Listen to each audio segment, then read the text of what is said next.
Did a great job on the guitar for the anthem. Tony Oliva had a statue dedicated outside Target Field and almost delivered a strike for the ceremonial first pitch. Yeah, Tony right there with Harmon Killebrew's, that's his grandson, Casey. So congratulations, Tony Oliva. And so the pregame festivities are over with. Let's play ball. You know what, Dick, and this is why you have opening day.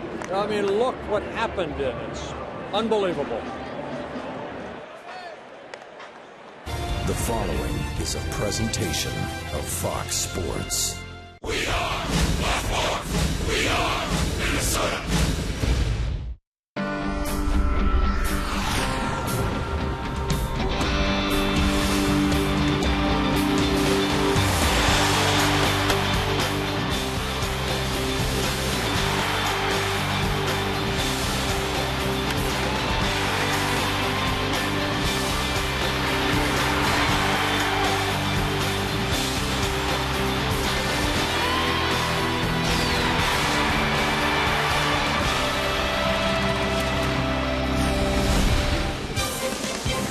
The weather simply could not be any better, and 81 home games on the Twins schedule, and it all begins this afternoon in the opener of the series with the Oakland A's. Very happy to be home and to start another wonderful season of baseball here at Target Field, along with Hall of Famer Bert Blyleven. I'm Dick Bramer. There was some question, I suppose, about a year ago as to how the Twins were going to take their indoor brand of baseball to the out-of-doors. Things went pretty well, I would say. Yeah, everybody talked about the magic that the Metrodome brought the Minnesota Twins and the organization. Well, last year, not bad. 53-28. They basically won the division because of the record here at New Target Field, and hopefully that can carry right into 2011. It'll be a lot of fun to watch these guys play here at home. It's been a long road home for the Twins in the last week and a half. They played in Fort Myers, Florida, Atlanta, Georgia, Toronto, Canada, New York. So they are very happy to be home indeed. And we've got the first pitch of Game 1 in just a moment.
Fox Sports North is brought to you by your local Northland Ford dealers. Visit your local Northland Ford dealer or go to northlandford.com. And by Menards. Save big money on all your home improvement needs at Menards. We've got ourselves a beautiful day at Target Field as we're about to kick off Season 2 here in downtown Minneapolis of outdoor baseball for the Twins. I'm Robbie Makowski. Thanks for joining us on Fox Sports North. The Twins lost the game to the New York Yankees yesterday, but suffered a bigger loss. That's Tsuyoshi Nishioka, the second baseman, and that brings us to our Sanford Health injury report. And Tsuyoshi Nishioka suffered the broken left fibula yesterday at Yankee Stadium. He was placed immediately on the 15-day disabled list. We do not know how long Nishioka will be out of the Minnesota Twins lineup. In his place, Luke Hughes has been recalled from AAA Rochester, and he is in the starting lineup today at second base for the Twins. Carl Pavano takes to the mound for the Minnesota Twins as we kick off Season 2 at Target Field. First pitch coming up next on Fox Sports North.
At times last season, players and fans felt like they needed to pinch themselves.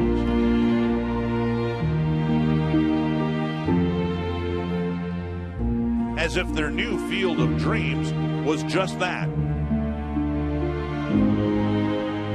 Gone were the dull days at the Dome, replaced with a baseball revival filled with the sights, sounds, and smells of the game the way it was meant to be.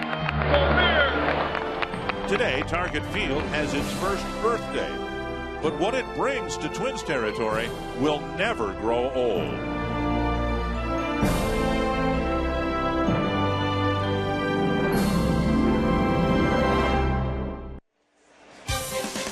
After a brutally long and bitterly cold winter, the Twins did the right thing today. They opened up the gates early at noon to let thawing out Minnesotans get to their field of dreams as early as possible. And Rod Carew opened up the gates at gate 29. And another sellout crowd, obviously, and the whole season will be either sold out or very close to it. And so the Twins know that they're going to have 40,000 plus fans here for every game. Great job on the describing what Target Field means to Minnesota, Dick. That was awesome. Well, the Twins have had kind of a long route to get here. for opening day, with spring training wrapping up in late March in Fort Myers. A couple of games in Atlanta, 3 in Toronto. There's supposed to be 4 in New York. We only got 3 in because of the weather. And on the subject of weather, could you draw it up any better than what we've got here today, partner? Hardly a cloud in the sky, and what a great performance by everybody today. All the military for coming out and holding that beautiful flag. Well, there's Ron Gardenhire. He's looking forward to target field advantage here. What a beautiful sight to behold. And of course the Twins with their usual outstanding pregame show put together for the fans here. And 63 degrees, a little bit of a breeze from the east-southeast, low humidity. And if this is an omen, as it turned out last year's wonderful weather on opening day was an omen, we've got a great summer of baseball and weather ahead of us. Yeah, we showed you that shot behind home plate looking out at center field with the new batter's eye. It's flat. Remember last year it was on the green side with some trees out there. Not anymore. Twins, of course the A's did too. The Twins taking the field here. In batting practice, the batters were quite happy with the new background, and particularly they say this time of day, the mid-afternoon starts where the sun tended to glare off the other backdrop, hitter's background. They're hoping for a better result here with the new batter's eye out in center field. And Carl Pavano looking for a better outing than his season opening start in Toronto. He'll face this Menards batting order for Oakland. Coco Crisp leading off. Derek Barton, David DeJesus, Josh Willingham, Hideki Matsui, Kurt Suzuki, Mark Ellis, Kevin Kuzminoff, and Cliff Pennington. Well, there's sometimes as a starter you just want to throw a outing away, and that's what Carl Pavano wants to do in his outing in Toronto. Just a poor outing for Pavano, and this guy's all about control, changing speeds. Get strike one, work ahead in the count. Pavano opened up here last year, Target Field. And now he gets to open it up again after signing a 2-year contract as a free agent in 2011 here at Target Field. Well, remember Pavano's first start, and specifically the first inning. From the first batter on, it just kind of fell apart. He was unable to get any kind of a rhythm going. Remember, Rajai Davis hit the hot ground ball to Casilla, and I think the replay showed that Casilla threw him out, but he was ruled safe. Then the Twins had a pickoff. They didn't execute it properly, the rundown. And before you knew it, Pavano had given up 4 runs in the first inning. There's Luke Hughes taking over for Nishioka at second base. You see that, and you realize again how things have changed for Twins baseball and their followers. A Japanese second baseman goes down because of injury, and he's replaced by an Australian second baseman. Take a look at the Twins out in the field with Delman Young in left and Art Span in center, Michael Cuddyer in right. Valencia, Casilla, Hughes, Morneau around the infield. And was there ever any doubt? Of course, Joe Mauer behind the plate. Coco Crisp will lead things off. Corner infielders have to respect his speed, and we are underway with strike one. Well, both the Twins and the Oakland A's come into this ballgame with identical records, 2 wins, 4 losses. They'll take that first pitch, the ball from the first pitch out of the ball game. Twins archivist Clyde Deppner will lock it in a safe someplace. Just outside, 1-1.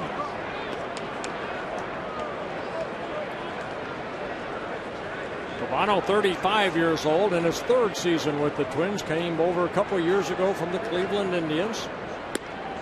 Breaking ball clips the corner, and it's 1-2.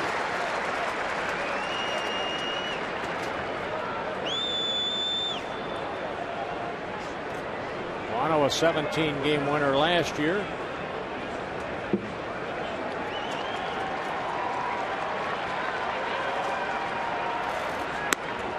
Up and in, 2-2.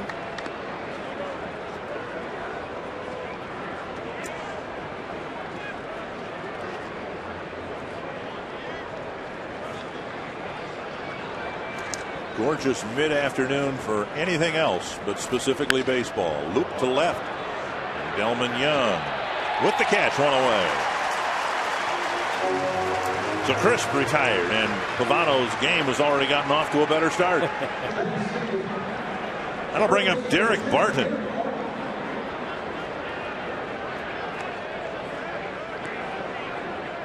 The A's so far this year have played pretty much like they were supposed to play.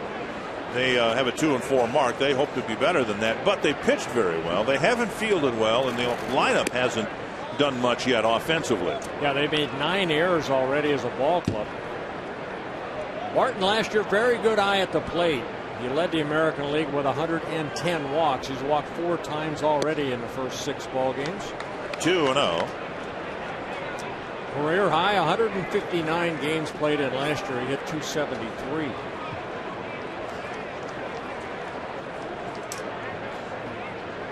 And 3-0 with DeJesus on deck.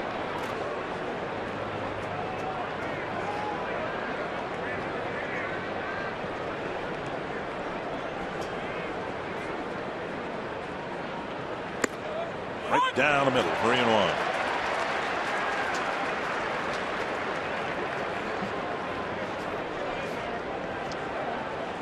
Twins won the season series against the Oakland A's last year 6-3. But 8 of the 9 ball games were decided by 2 runs or less. Both these ball clubs rely on good pitching, pretty good defense. Oakland staff very, very young again. Full count now to Barton.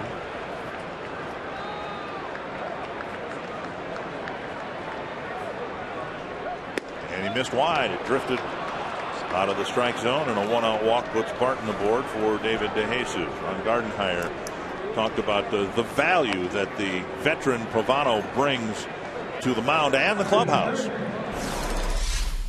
Well, he's accountable. He's accountable for what he does out on the mound, and he's not an excuse guy. He gets out, takes the ball. If he gets it done, he'll tell you, he pitched pretty decent. If he doesn't get it done, he'll tell you he stunk. And he's accountable, and that's what all of our young pitchers got to learn.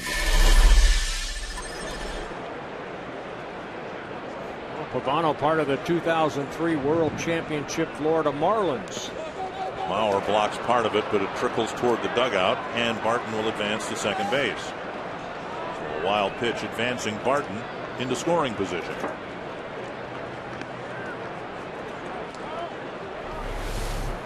Take a look at the pitch right here, wanting it away. A little breaking ball lands in front of home plate, and deflecting off of Joe.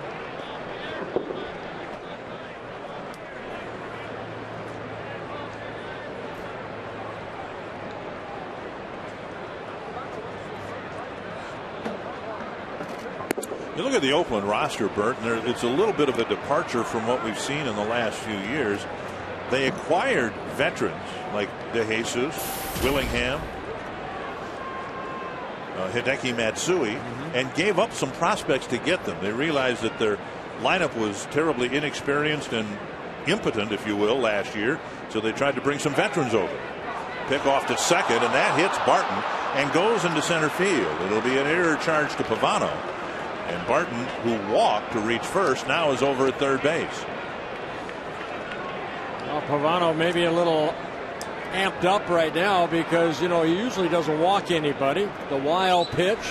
And then this throw right here, you want to throw it over the bag, but instead he throws it right into the sliding Barton. No chance for Alexi Casilla to try to stop that ball. Barton appeared lucky that he didn't get hit in the cheek with Pavano's throw. Corner infielders up, middle infielders back, and a 2-0 count to DeJesus. Swing and a miss. DeJesus coming over from the Kansas City Royal organization, where he spent 8 seasons with the Royals. In the last year of his deal, Matsui's on a 1-year deal, Willingham too. So these veterans they brought over. That's to center. Span coming in. There's the catch. Barton's going to tag. Span's throw coming through, but the A's, without a hit, get a run, and it's 1-0. A sacrifice fly for David DeJesus, picks up his 3rd RBI. So the wild pitch, the air. And the Twins give the A's an early 1-0 lead. Here's Willingham. The A's feel that they've got a very small window of opportunity here with these veterans who've come over, hoping that the Rangers are vulnerable, that the Angels are rebuilding, and that the Mariners haven't come off the bottom yet. There's a strike on the outside corner. Willingham coming over from the Nationals, where he spent a couple years, also with the Florida Marlins. Good pop in his bat. That's why he's hitting cleanup. And strike 2. Willingham and Pavano teammates back in 2004 when they were both with the Florida Marlins.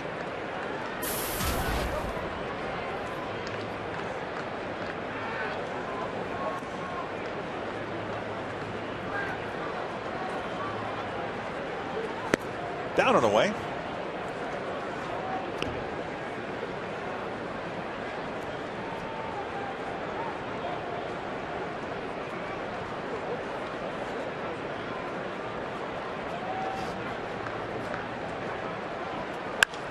There's a liner to center in the first Oakland hit. So Willingham keeps the inning alive with a sharp single to center, and that'll bring up Hideki Matsui.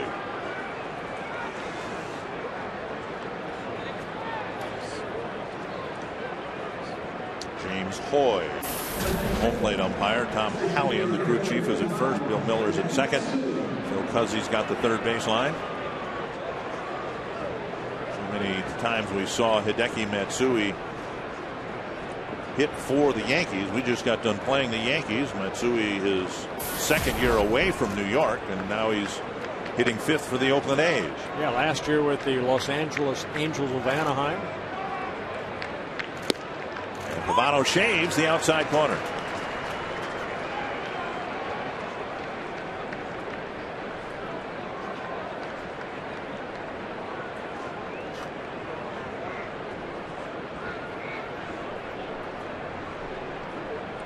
Nishioka 26 years old. Matsui 36 years old. Matsui spent 10 seasons in Japan before he came over to the Yankees in 2003. 20 pitches for Pavano on the day. And ball 1.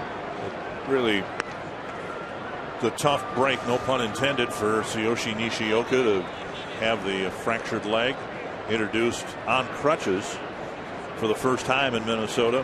What a great ovation he received, too.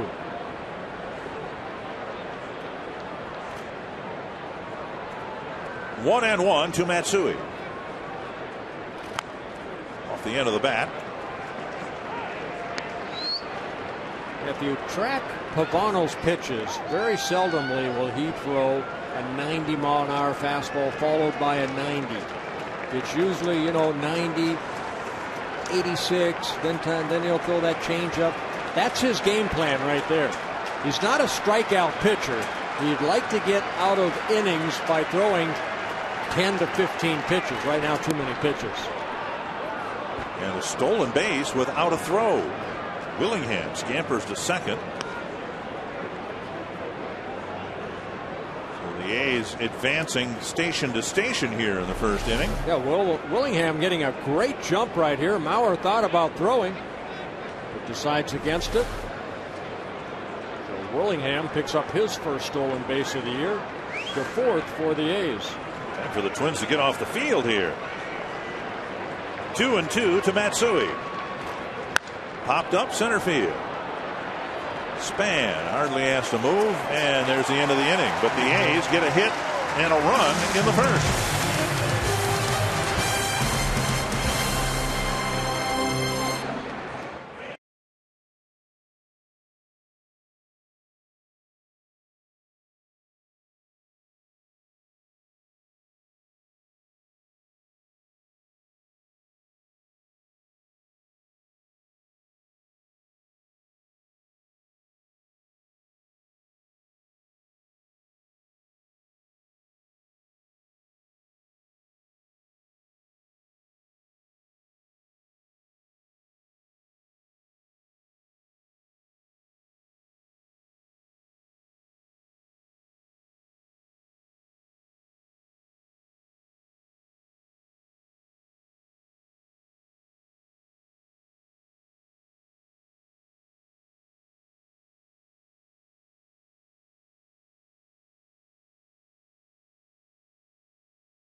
DeJesus putting the A's in front 1-0. And the Twins hope to get something done in the first inning. They have not done that yet in their 6 games. They don't have a run in the first inning. They don't have a hit in the first inning yet. Well, it's time. Let's go Denard Span, get him going. Denard Span, Joe Mauer, and then Justin Morneau. Followed by my pick today, Delmon Young, who's going to drive in some runs. I like your pick. I like my pick, Joe Mauer, but I like your pick too. Span will get things started. Had a good road trip, hitting over 300, drew some walks, and he takes up and in, ball 1. Yeah, Twins facing a hard-throwing left-hander, and Brett Anderson making his second start of the year. There's a fastball and a strike, 1-1. Anderson, a big kid, 6'4", about 215 in his 3rd season with the A's. Changes speeds well, very good changeup. Inside, and it's 2-1.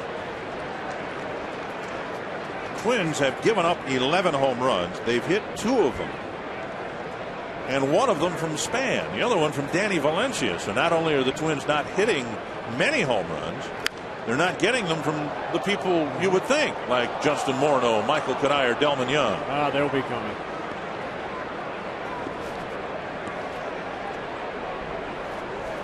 Two and 2 to Span.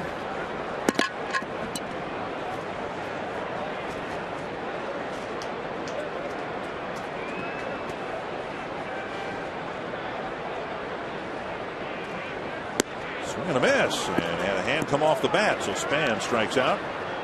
1 down. Here's the Menards batting order for the Twins, and it looks differently, of course, without Nishioka, who had hit second. Mauer moves up to the 2nd spot in the batting order. Morneau up to 3rd, then Young, Kadire, Thome, Valencia, Luke Hughes hitting 8th, and Alexi Casilla hitting 9th. Well, Brett Anderson, one of the youngsters again for the Oakland A's, just 23 years old. A's were concerned a little bit last year. He had some elbow injuries that put him on a disabled list a couple times. Swing and miss on a good fastball right there by Joe Mauer. You know, in Toronto, the Twins saw some very young pitchers. In Oakland, they have a history of letting young pitchers develop at the major league level. And hits the inside corner, and Mauer quickly behind, 0-2. 4 singles for Mauer on the year, 3 walks.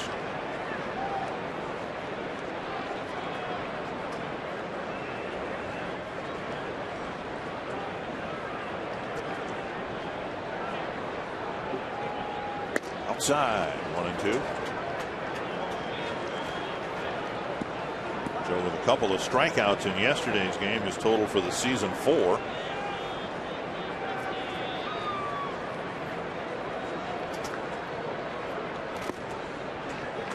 One of the reasons there is some optimism in the Bay Area about this Oakland team. Of course, the Giants across the Bay won the World Series last year. The starting pitching for the A's. Last year, the Oakland starters had the best ERA, not just in the American League, but in the major leagues. Mauer taps it to the right side. Mark Ellis fields and flips and nearly pulled Barton off the bag. 2 down. Oakland 4 defense for the A's. Willingham, Crisp, and DeJesus in the outfield. Kuzmanov, Pennington, Ellis, Barton around the infield. And maybe the most underrated catcher in the game, Kurt Suzuki. So the Giants won the World Series, and people lauded their starting pitching. Lincecum, Kane, so on and so forth. There's another bouncer towards second. And Morneau and Anderson are going to race to the bag, and Barton can't field it. So Morneau on the first pitch hits a little chopper, and he'll reach first base. I mentioned the 9 errors by the Oakland A's in the first 6 games so far, and for Barton at first base, that is his 4th error of the year. Oh, this is the play right there on Joe Mauer. Barton reacting very nicely. Yeah, well, they give Justin Morneau a hit on that. Okay. Anderson a little late in getting over to the bag. Here's Delmon Young, who gets a chance here with a man aboard in the first inning. And technically it is a hit, and it's the Twins' first inning hit of the season. Got that over with. An infield hit from Justin Morneau. Who'd have thought that would be the first hit in the first inning? Out of left, and that'll die in front of the left fielder Willingham. So we'll see what the Twins can do here with this gift that they've been given in the first inning. Right off the end of the bat, Delmon Young hits it softly in front of Willington out in left field. See that? Not a bad pitch, but Delmon just dropping the barrel of that, keeping those hands back nicely through the zone, and picks up a base hit. Cuddyer will hit. Michael didn't play much in spring training because of the wart he had surgically removed, and the results the first week, I think, reflect that. Nice block by Suzuki. So wherever this inning might lead us, the rest of it, bookmark that block by DeJesus, or by Suzuki, I should say, because that kept the runners at first and second instead of advancing them to second and third. Yeah, we've seen Suzuki over the years, Dick. Very, I'd say, underrated catcher. He does a great job back there.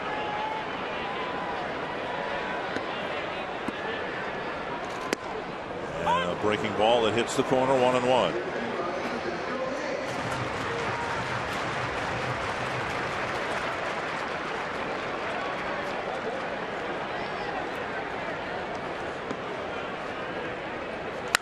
Pulled toward third. Kuzmanov has it, flips to second, and the inning ends. Twins get a couple of hits, leave 2 aboard. It's 1-0 Oakland after 1.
By Pentair, but to be perfectly honest, I don't think we need air conditioning nor heat.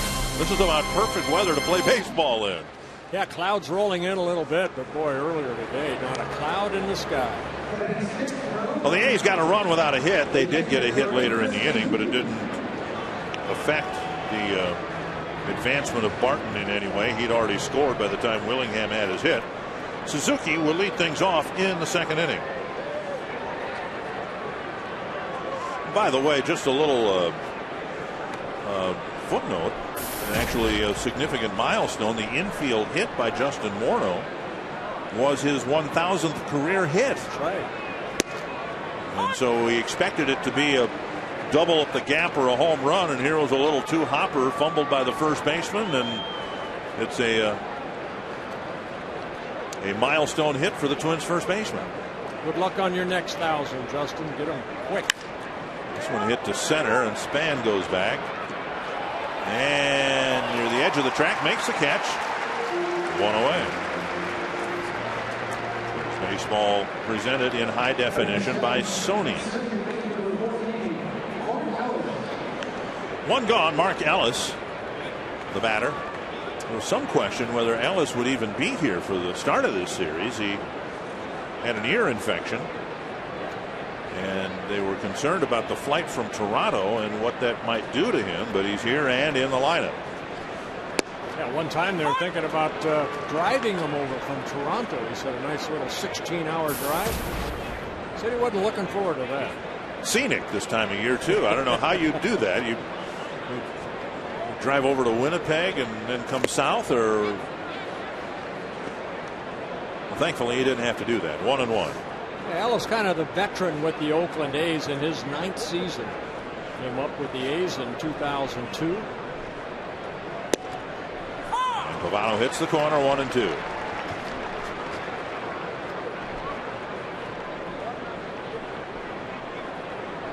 .24 pitches in the first inning for Carl Pavano. This will be his 30th. 2-2.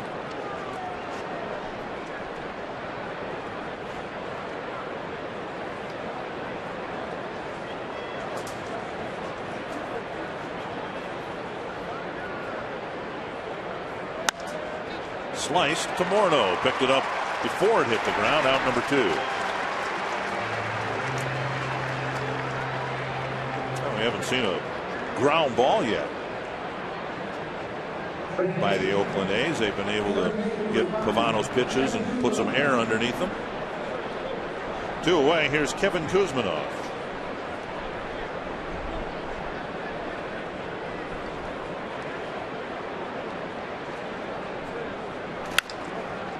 There's a ground ball, and Casilla on target to Morneau. 8 pitches for Pavano in a 1-2-3 second inning.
Fans enjoying some popcorn. I'm Robbie Mikowski out here at Target Plaza, and I got one of the new food delicacies you can find here in 2011 at Target Field. It's mini apple pie. You can get it at the State Fair concession stand in straightaway center field. One of many new foods available here at Target Field in 2011. You got the turkey to go sandwich with the barbecue sandwich, mini apple pie, Hebrew National hot dog. A lot of good stuff you could find, Dick and Bert, here at Target Field, and I'll check you guys somewhere around inning number 5. I'm going to check out all these new food, Dick and Bert, okay?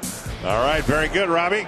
Have fun, Robbie. Jim Thome takes outside, and then on the outside corner, I should say, then up and in to even the count 1-1. Thome, Valencia, and Hughes to face Brett Anderson.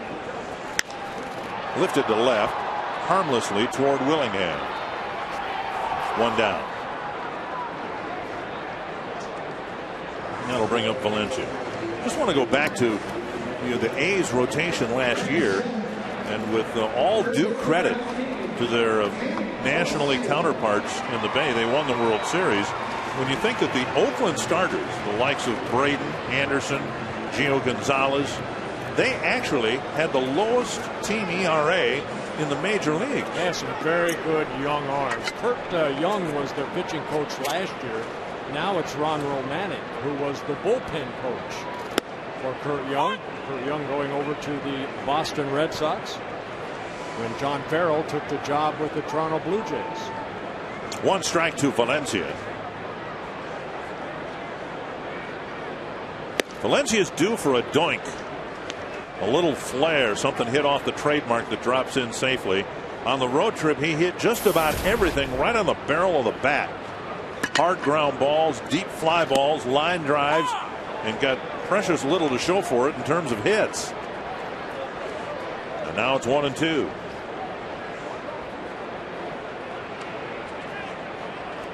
Couple of hits and 20 at bats. Pulled, foul. Roy Smalley, the new batter's eye out in center field, drew early rave reviews from the hitters during batting practice. It sure did, Dick. I talked with Jim Thome, Justin Morneau, Michael Goodire. They all said, wow, much better. They love the lack of that glazy sheen. They also like the black instead of the green, and I can attest to that too. One of the best hitting backgrounds I ever had was at the old Met Stadium, that big, giant black screen, and that was really good to see a white baseball out of it. Everything for the hitters. Well, there's a dribbler. Anderson fields and throws and gets Valencia for out number 2. Well, to show you the contrast, the batter's eye in center field was the same color as the fence is now. And you can see the pine trees were there. That added to the problem. That added to the problem, too. You can see the different levels of green out there. Bright green where the sun hit. And now it's just dark black, a perfect batter's eye for the batters. And too, with those trees that were out there, Dick, on a windy day, those trees would be moving a little bit, and a little bit of a distraction. Here's Luke Hughes on the first pitch. He sends a roller to short, and the inning ends. 1, 2, 3 on 10 pitches for Brett Anderson. It's 1-0.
Minnesota Twins baseball is brought to you by Explore Minnesota.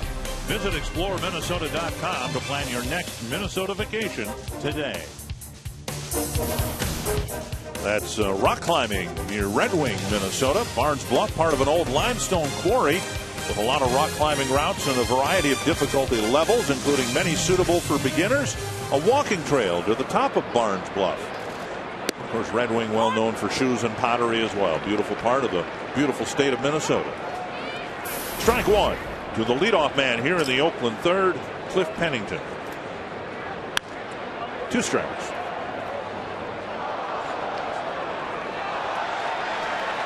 Pennington in his 4th season with the A's, a switch hitter. Nice grab right there. By the fan, you bring your glove to the ballpark, the ball might find you. Just outside 1-2. The presence of Pennington with Oakland a couple years ago gave them the confidence to trade Orlando Cabrera to the Twins. And a ground ball towards second, and Pavano a little late in getting there, and Pennington's going to beat him to the bag. Morneau went toward the ball. Hughes fielded it, and it'll be an infield hit for Pennington. Yeah, Pavano a little late getting over there, but Hughes still has to try to feed him the ball. See if it's a foot race right now. Pennington very quick down that line, but you see Hughes did not throw him the baseball.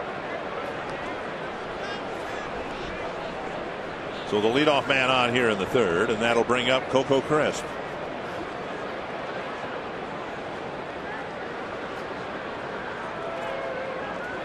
Crisp with a fly ball to Delmon Young, his first time up. Teams like to run on Pavano, and the A's stole a base back in the first inning. Willingham, the cleanup hitter, stole second. So Pavano keeps an eye on Pennington here after his leadoff infield hit.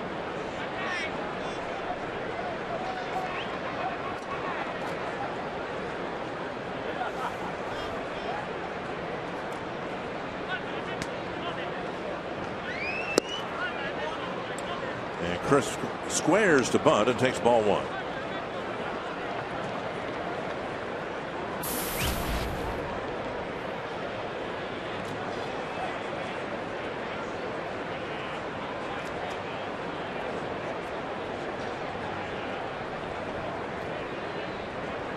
Beautiful look at a beautiful ballpark, filled to capacity. Crisp takes a strike on the inside corner. Crisp beset by injuries last year.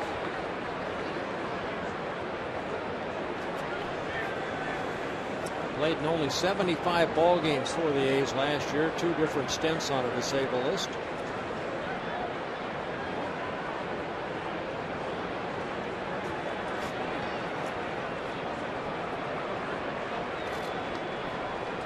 The A's hoping that Crisp would stay healthy and felt that Rajai Davis was expendable, so they dealt him to the Toronto Blue Jays.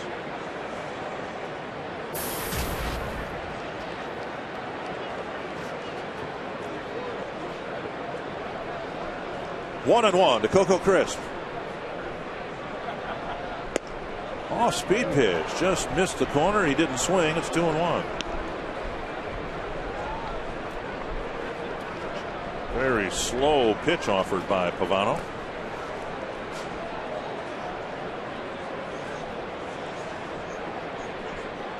This will be his 40th pitch of the ball game.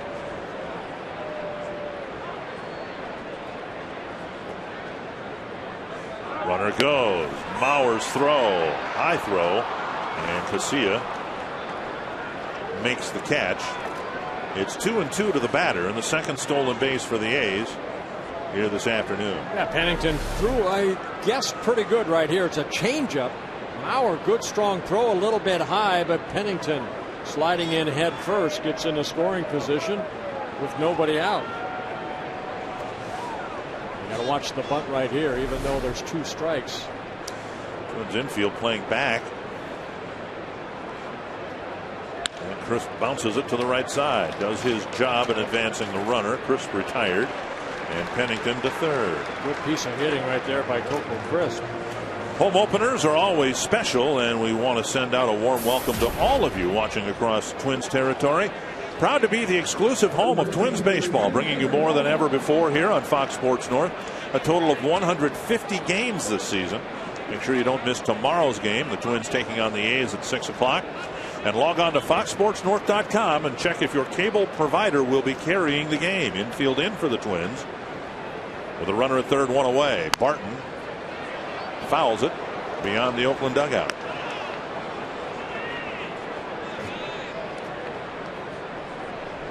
In case you're wondering, well, why would the Twins have a Saturday night game so early in the season?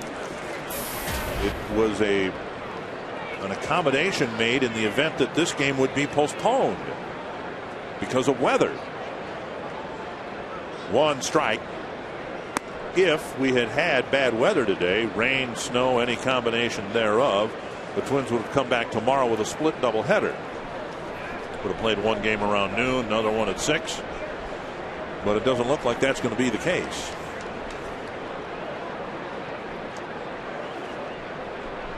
One and one. And now 2-1.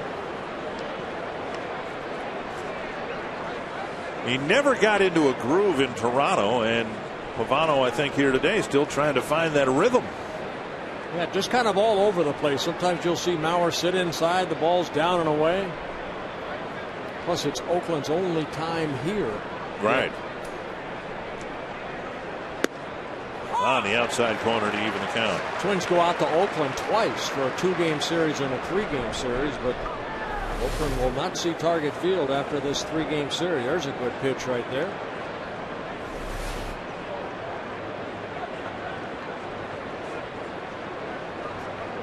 Two and two to Barton. Nub foul. We not only go to Oakland twice, but we go out there for San Francisco too. We're spending a lot of time in the Bay Area.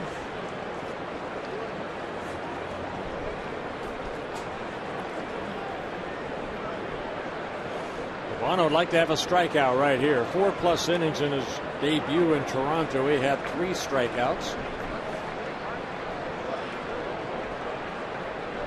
Got him. Came back inside to clip the corner. 2 down. Well, it's that 2-seam fastball that'll start inside and then work its way back over the plate. So a good strikeout pitch right there by Pavano, his first of the ballgame. David DeJesus hit a sacrifice fly in the first. Twins want him to do the same thing again here in the third.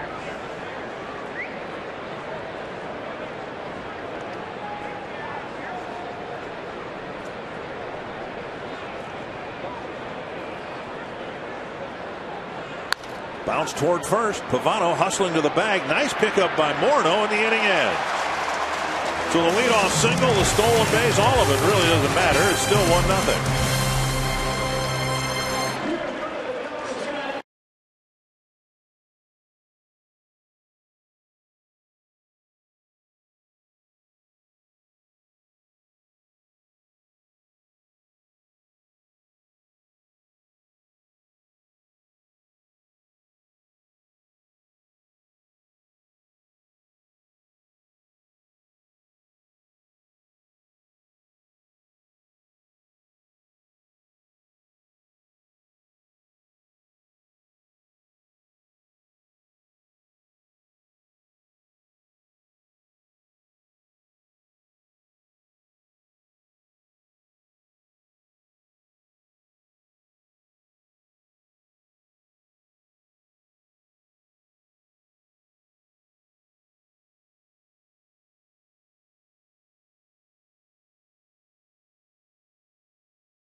Question of us again this year online at carsoup.com/baseball. Lloyd from Wilmer wondering, now that we've had an off season to think about it, and I know you spend a lot of time thinking about baseball in the off season. Yes, I do.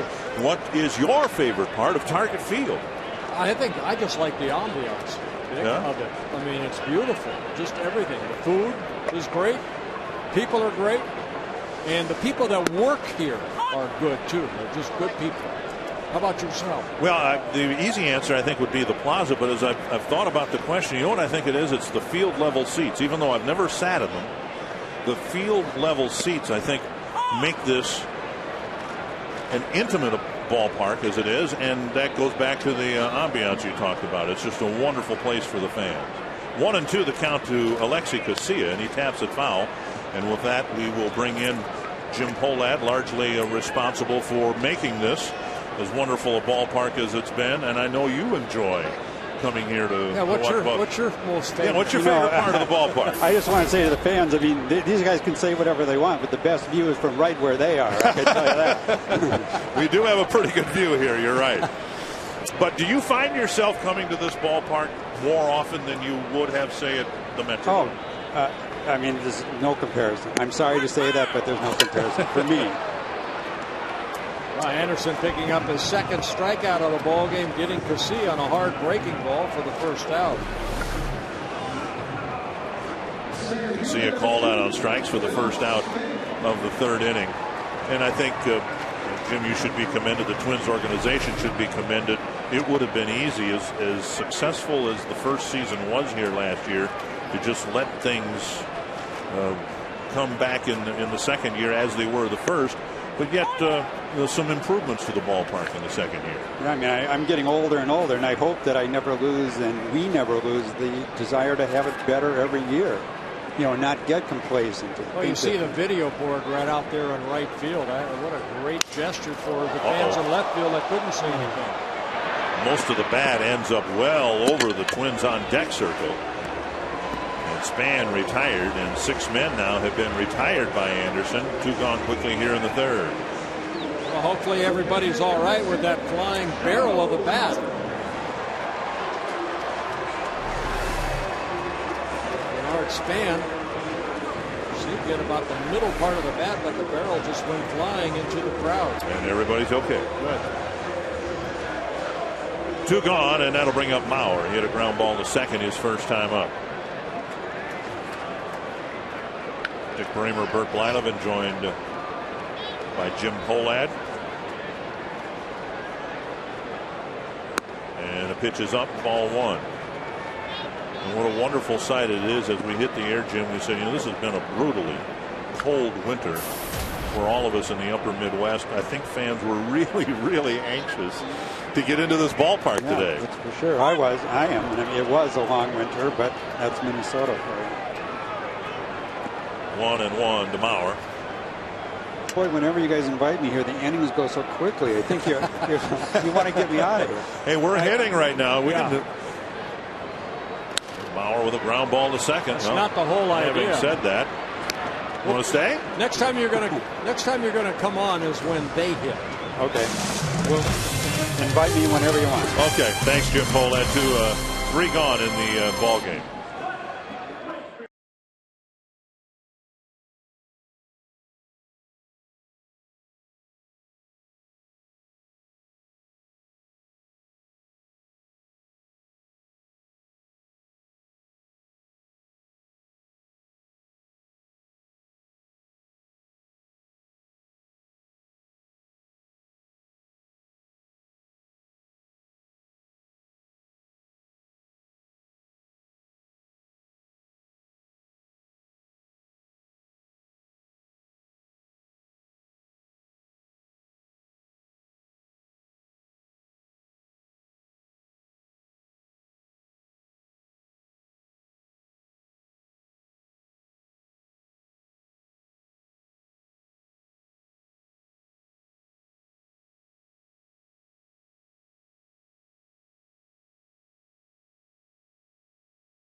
Fox Sports North is brought to you by Grand Casino. The best stories start here. And by AT&T.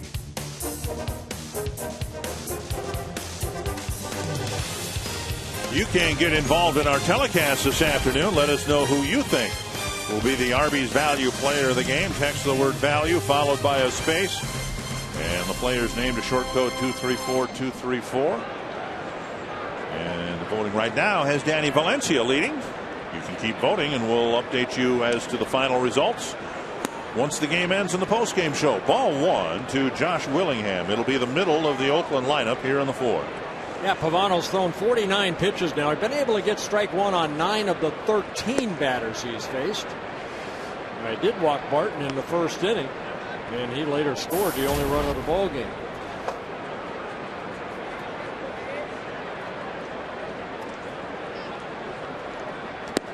Pulled the string, got a swing and a miss. It's 2-1.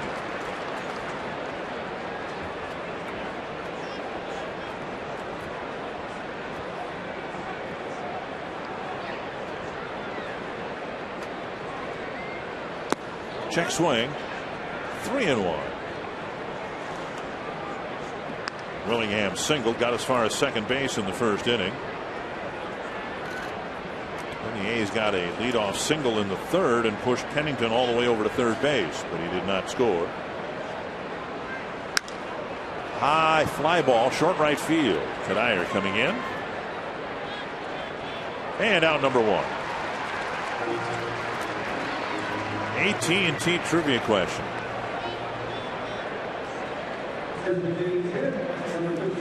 Prior to Luke Hughes, who was the last Twin to homer in his first major league at bat. And I know this one, I think. Mr. Gaetti? No, there's somebody since then. And he did it against Jack Morris. And never hit another home run. For a while, like he was on a list along with Hoyt Wilhelm, and they were the only two guys who hit a home run in their first at bat and never hit another one. There's a roller to second, and Hughes has it. Matsui thrown out number 2. Opening weekend continues tomorrow night, 6 o'clock. There's a chance for you to get out to Target Field and catch the action against the Oakland A's. There is limited availability tomorrow and Sunday, so you can call 800-33-TWINS and be here yourself. We love that you watch on TV, but it's nothing like being here. Visit twinsbaseball.com and get your tickets tonight. Fans this weekend will get a 2011 pocket schedule courtesy of Target. You can get your tickets and join us at the ballpark to watch the A's.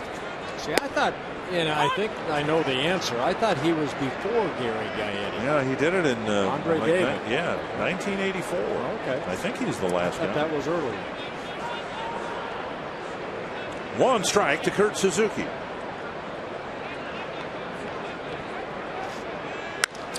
Fly ball, right center field. Kadire, Span, either one can catch it. And it'll be Kadire. A 9-pitch, 1, 2, 3, 4th inning.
Young and Cuddyer would be a perfect window of opportunity presented by Window Concepts. Yeah, Delmon Young hit very well here at Target Field last year. 112 RBIs on the year, 54 here at Target Field, and hit well over 300. He hit 298 overall.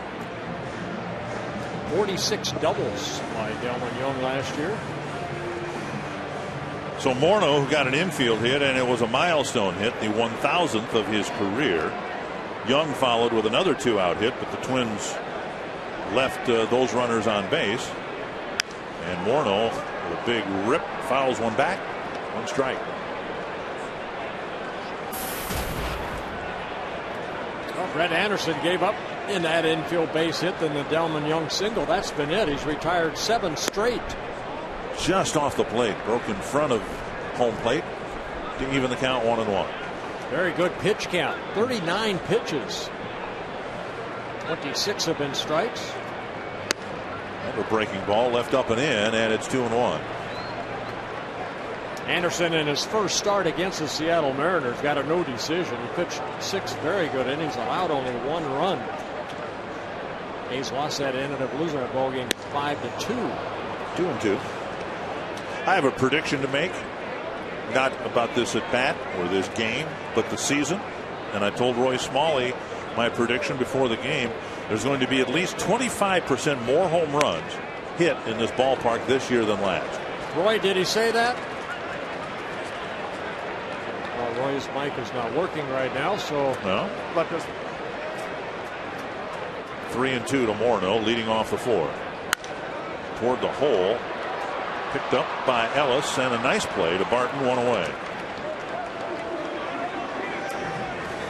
So since Roy's mic is not working, he can't attest to what you said. Well, but I mean, no one's hit a home run since the start of the game. So fans, go to foxsportsnorth.com and click on the Circle Me Burt to submit your email on why your sign should be circled on an upcoming home game and have a chance to visit us in the booth.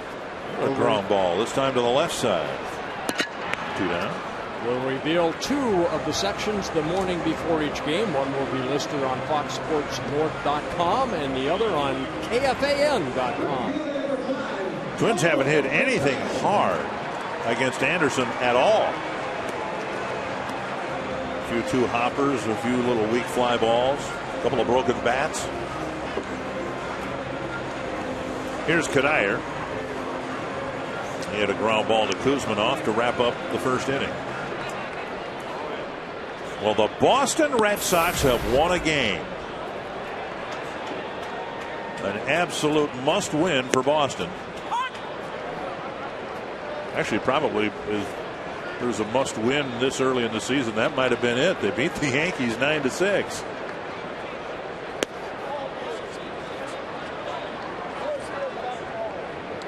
One and one. Now, if the Devil Rays can pick up a win, or the Rays, I beg your pardon. Thank you. That's $1. That's $1. Cuddyer takes a strike. The Rays are winless, and they are now Manny Ramirez-less. He announced his retirement today because of an impending second violation of baseball's drug policy. The first suspension was 50 games worth. This one was going to be 100 games worth. And rather than sit through that, he decided to hang it up. So the Rays, who were offensively challenged anyway this year, they scored only 8 runs this season. Cuddyer bounces it foul. Have to play for at least a couple of weeks yet without Evan Longoria. And they'll have to go the rest of this season without Manny Ramirez. Maybe they'll ask Kent Hrbek to come out of retirement and play for the Tampa Bay Rays. Since Herbie walked into the booth, he would probably love to go down and spend a nice summer down in Tampa. Another summer indoors. He'd love that. A strikeout of Cuddyer and another very good inning for Brett Anderson. It's 1-0 after 4.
at Target Field. The A's got a run in the first inning without a hit, and that's the only run of the ball game so far. Mark Ellis will lead things off in the fifth. Pavano starting his fifth, and there's a line drive down that third baseline, and Ellis is going to go for 2. And he's in with a leadoff double on the first pitch of the fifth inning. Hit the ball pretty hard his first time up, lining out to Morneau, and this time he pulled it between Valencia and the line. Yeah, Carl left it up right there, and Ellis, just like you said, jumped all over it. Take a look at the pitch. Mauer wanting it away right over the heart of the plate. Ellis getting the barrel of the bat out quickly and out of the reach of Danny Valencia all the way into that corner in left field. Kevin Kuzminov will hit a bouncer to short his first time up.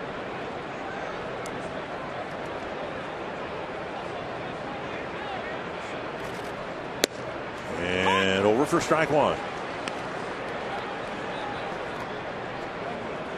A's out hitting the Twins now 3-2, but the difference, of course, is in the run column where the A's got a run without a hit back in the first inning. There was a walk, a wild pitch, an error charged to Pavano, and then a fly ball. Fouled away, 2 strikes. The A's have not had a winning season since they eliminated the Twins in the playoffs back in 06. They had 3 losing seasons. Last year they did draw to 500, 81 and 81. And through that time, remember Ken Maka was the manager of the A's when they eliminated the Twins. Bob Guerin's been running the show. He's in his 5th season as manager of the A's. Nice block by Mauer. So Mauer, for the time being at least, keeping Ellis at second base. It looked like Carl tried a changeup right there. Mauer blocking it.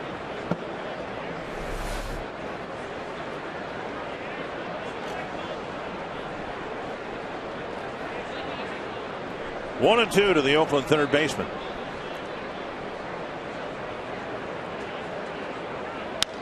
Punch to right field, playable for Cuddyer. There's the catch. Ellis isn't going anyplace. 1 away. Go back to our AT&T trivia question. Since Kent Herbeck's in the booth, he might even remember this. Before Luke Hughes, the last Twin to hit a home run in his first at bat was Andre David. Hit it into the upper deck at Tiger Stadium against Jack Morris, and then never hit another home run. I think the last we saw Andre David, he was a hitting coach from the Kansas City system, right? Right. Here's Pennington with a runner at second and 1 away.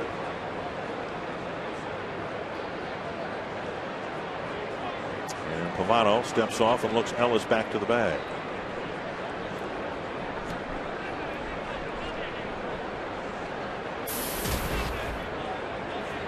Pennington had his shoulder cleaned up a little bit in the offseason, had some surgery. And Pavano with an off-speed pitch tickles the outside corner.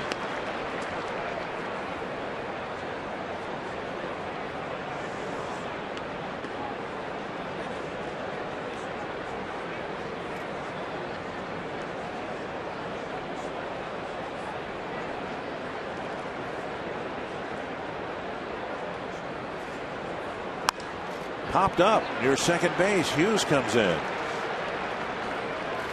Out number 2. Good pitching right there by Pavano. Strike 1 away, and then he came up and in, and Pennington popped it up for the second out. Rasmussen College Student Day is coming up Wednesday. The Twins hosting Kansas City in an afternoon game. Standing room only tickets are half price for students with valid ID. Tickets are available on the day of the game only, and they're limited, so make your plans to come out early. If you'd like more information about Rasmussen College Student Days, please visit twinsbaseball.com. Top of the order now, and Coco Crisp. Swing and a miss. Good changeup right there by Pavano.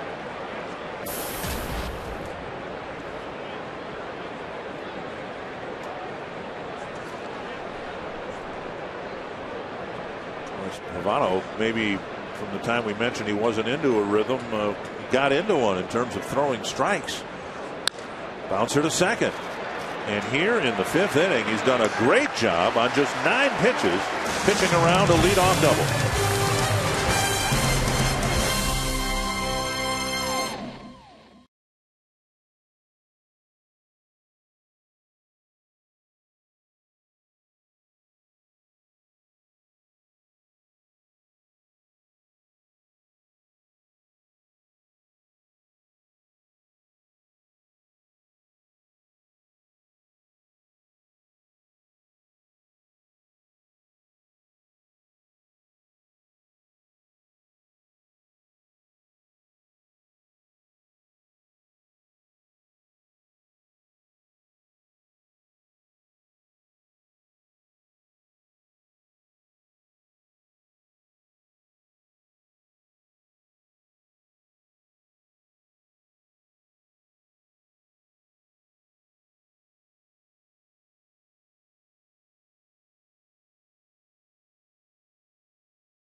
Minnesota State Lottery winner's circle. I've got $100 in Minnesota State Lottery tickets for the first time this season to Jen and Aaron and Dick and Bert. Check this out.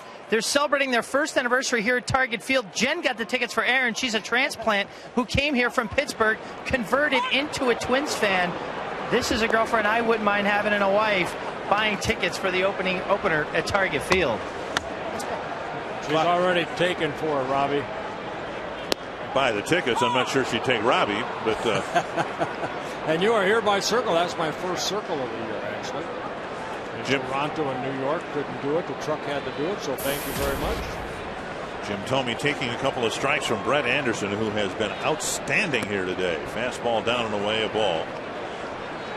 It'll be Thome, Valencia, and Hughes trying to get something going against Brett Anderson. Twins have a couple of hits, and they both come with 2 out in an inning consecutively. That stung Suzuki. He's all right. 1-2. Thome hit a fly ball to left. One of the few guys to get the ball out of the infield. The only other ball hit out of the infield was Young on his looping base hit. 8 ground ball out so far.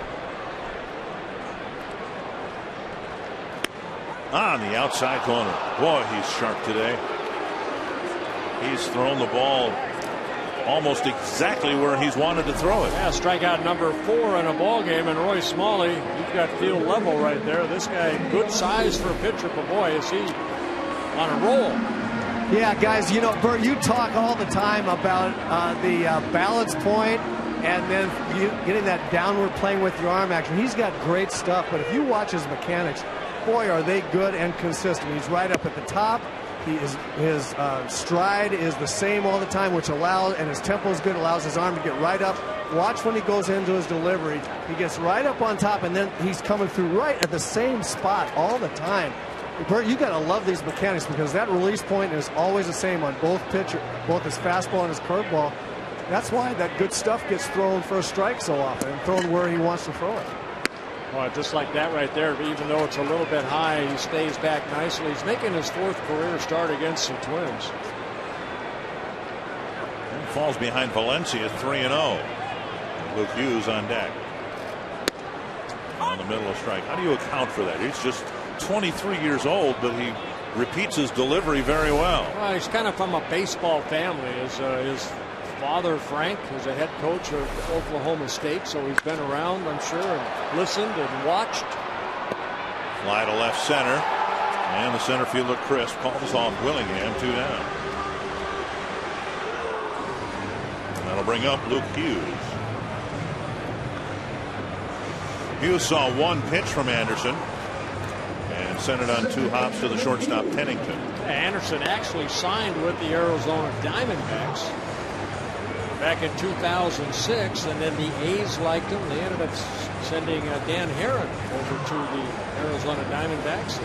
Anderson part of that trade.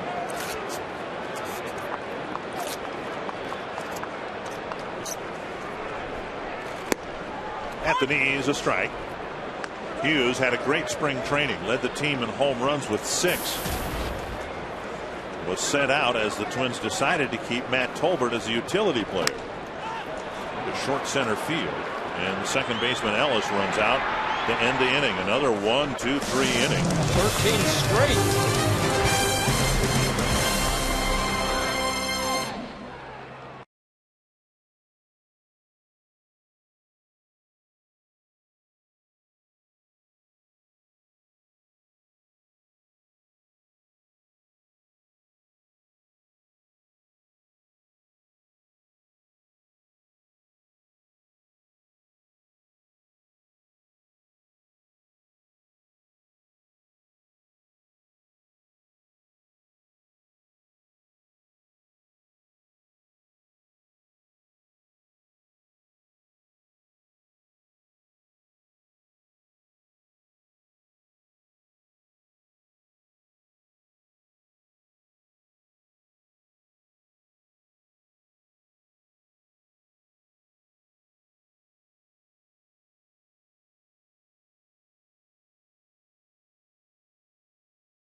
Forecast for Saturday, for tomorrow's game. Not so cut and dried as today's. Chance for storms is back. Not even that, but a slight risk of severe weather. 62 for a temperature at the start of the game with increasing storm chances. Well, out in left field, they're changing the number from 51 to 50. Yeah, they know how much I like to count down. 364 more days until my 61st birthday, but 50 days now until Cooperstown on July 24th. Well, we're quickly moving along here because neither team's been able to provide much offense. Off the inside corner, 1-1. The A's got their run in the first inning when Barton walked, was wild pitch to second, advanced to third on a throwing error by Pavano, and he came in on a fly ball. There's an outside corner called, and it's 1-2. Hey, since you're going into the Hall of Fame, and since we had news today of Manny Ramirez retiring rather than facing a second drug suspension of 100 games, 2-2. Let me run these numbers by you. Over 1,800 runs batted in, a batting average of .312. The chopper towards second. Hughes charges, has to get rid of it quickly and does. One away. What do you think of Manny Ramirez's chances of getting into the Hall of Fame? You know what? I mean, he's put up great numbers, Dick, but I think the steroid era is going to affect him a little bit. I think his name's going to be mentioned. I don't know. Put up great numbers. That's always a scary play right there for Justin Morneau when that second baseman has to charge in like that and still hurry his throw. And thank goodness it was right at the chest of Justin. One down, DeJesus, the hitter. It was the DeJesus fly ball in the first inning. What do you think? Unless or until someone of the steroid era who was suspected of using the stuff gets in, I don't think any of them will get in. I'll be proven wrong, I suppose, if not by Bonds, by Alex Rodriguez, an admitted user. But I don't, you just look at what Rafael Palmeiro did. He was caught, and his chances of getting in are minimal at this point. Swing and a miss, 1-2. Now we talk about Hall of Fame numbers or potential players in the steroid era. Jim Thome, Ken Griffey Jr. played during the steroid era, but they were never suspected. Right. 1-2 to DeJesus.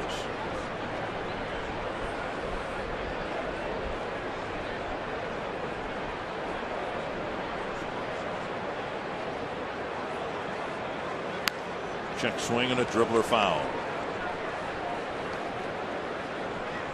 Pavano early on was struggling throwing strikes, and now it seems like he's thrown nothing but strikes. He's almost at that 2-to-1 strike to ball ratio you like. Well, you know what? This is his second start of the year, his 242nd major league start. The guy has been through a lot of ups and downs in his career. He knows how to pitch. He knows how to make the adjustments. Tried to sneak a fastball inside on him right there.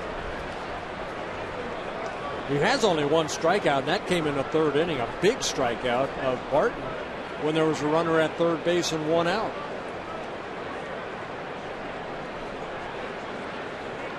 Two and two to DeJesus. Back to Pavano. 2 down. Home openers are always special. We want to send out a warm welcome for all of you watching across Twins territory. We are the exclusive home of Twins baseball, bringing you more than ever before here on Fox Sports North. A total of 150 games this season. Tomorrow it's the Twins and the A's at 6. And you can log on to foxsportsnorth.com and find out if your cable provider will be carrying that game.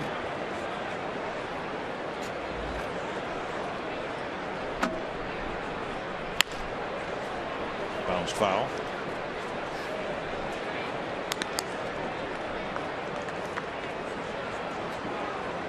Willingham with a single, stole second back in the first inning. Then he had a fly ball to Cuddyer and right.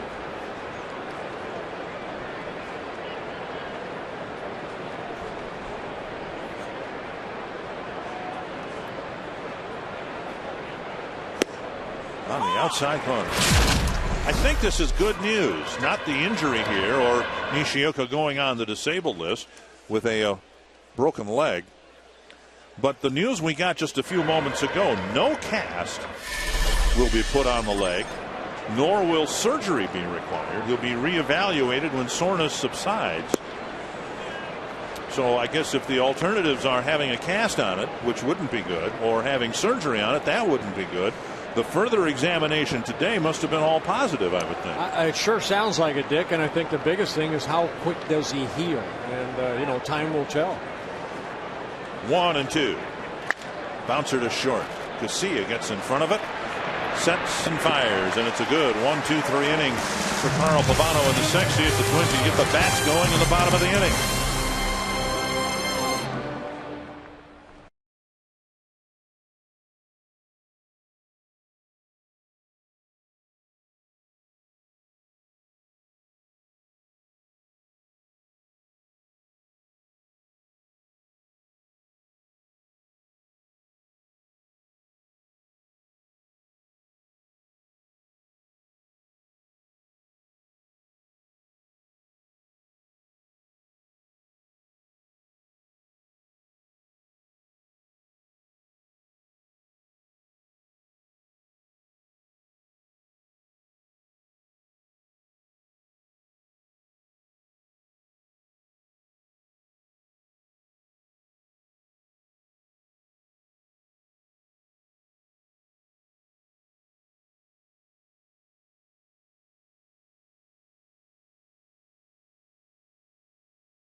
inning. Time for the Coors Light Freeze Cam, and the fans glad to be back at their wonderful new playground. Thumbs up, waves all around, big smiles. The Frostbrewed Coors Light Freeze Cam, another way of telling you we haven't done much offensively. There isn't much else to highlight out of this game. Casilla with a push bunt, and it'll trickle foul. Twins have done precious little against Brett Anderson.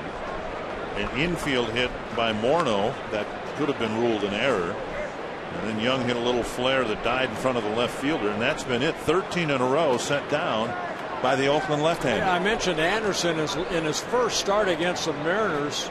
You know, he pitched 6 very good innings, but he threw 108 pitches. Here, only 63, 2 pitches really after 5 innings. So the pitch count is outstanding.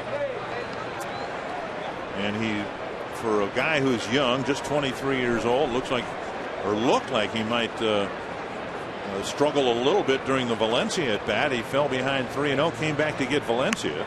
There's a bunt, and Anderson turns and fires and gets Casilla, who tried to bunt up the first baseline foul, then got it a little too close to the mound on the second attempt. One away. You can click on the Fan Zone tab on the FoxSportsNorth.com homepage and win unbelievable prizes, from team merchandise and game tickets to unique fan experiences, tech toys, and more. If you're not a member, you can join. It's fast, it's free, and it's all at the Fan Zone tab on FoxSportsNorth.com. Back to the top of the order now, and Denard Span. Ball 1. Span 0 for 2, struck out. And that is bat shatter on a ground ball in the third.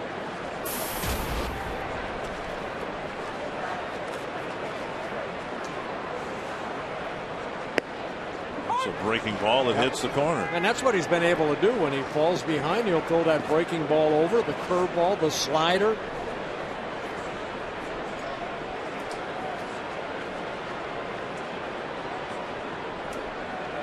Working off that third base side of the pitching rubber. Another curveball. And he moves it inside, outside. He's throwing it to the edges of the strike zone rather than down the middle. Hey, you ask Kurt Suzuki right now, how's it feel catching him? And it's like sitting in a rocking chair.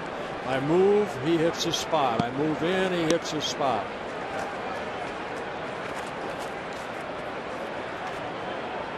One and two. And a ground ball hit towards first, and Span is going to beat it out for an infield hit. Similar to the play the A's had with Morneau going toward a little chopper, and Pavano not getting to the bag in time. This time Span beat it out. Well, with the left-handed pitcher, watch his follow through. He kind of goes toward third base. By the time that Anderson could react, Span just beat it out. See his delivery. We see Anderson going toward third base, and he can't catch up to the speedy Span. So Span and his speed at first with one away, and Mauer coming to the plate. First time the Twins have had a base runner since the first inning, and the first time they've had one with less than 2 outs.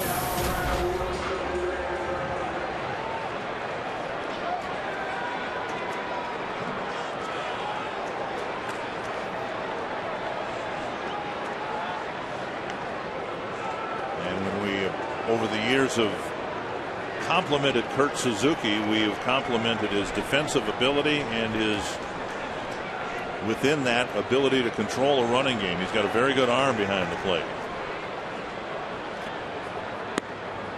And Anderson delivers a fastball and strike one to Mauer. And don't even think about running if Anderson's going to do what John Danks did right there. Danks does it so well. Not really step toward third. He'll just pick up that leg almost like a slide step and throw home.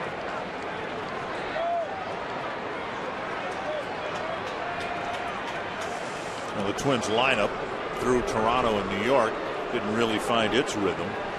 He's a tough guy to try to find it against when he can put an assortment of pitches right where he wants to.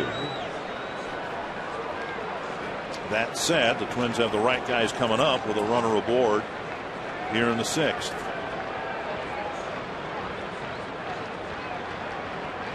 Pulled to the first baseman. And Span slides. There needs to be a tag on this play because Mauer is retired, and he is tagged out. So a double play. The first baseman, Barton, made a nice pickup. And the Twins send just 3 men to the plate in the 6th.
Summary with just 1 run on the board. Well, in the first inning, a walk to Barton, a sacrifice fly by DeJesus.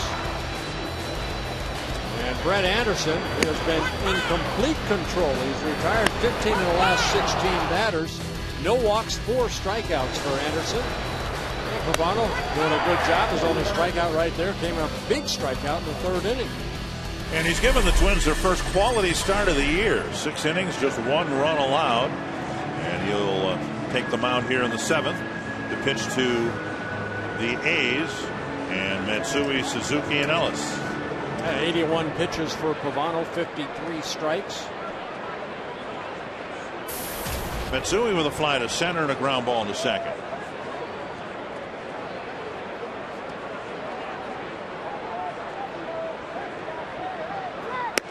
And strike 1.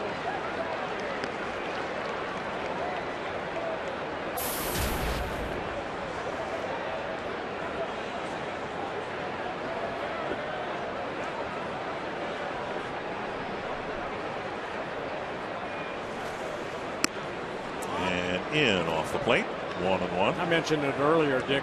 You know, the Oakland A's and the Twins last year played these type of games over and over.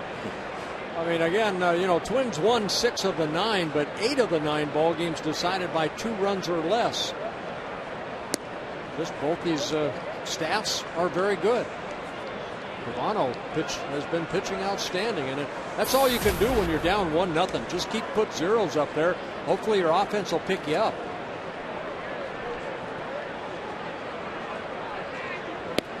Three and 1.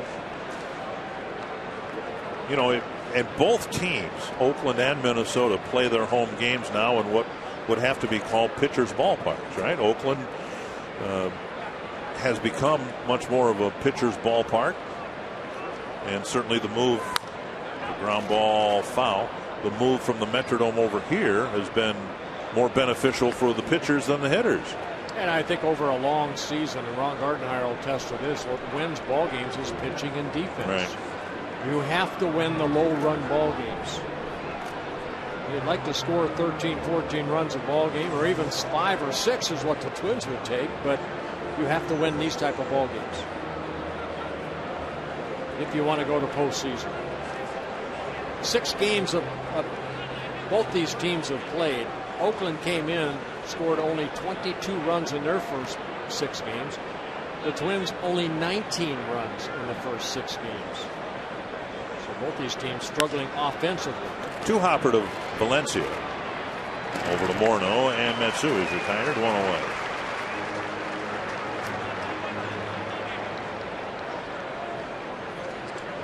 Time for the Quest high-speed pitch, brought to you by Quest high-speed internet. Anderson at 94, Pavano at 91. Probably that strikeout of Barton in the second inning. Has a good fastball inside.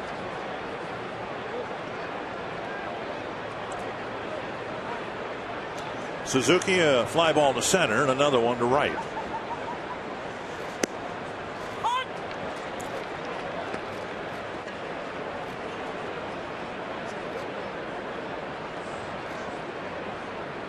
Meditation. I'm wondering about that, yeah.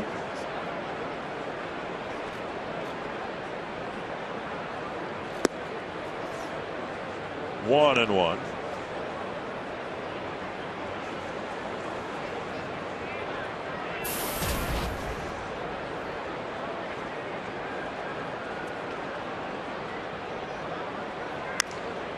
And another one hit in the air softly to Morneau.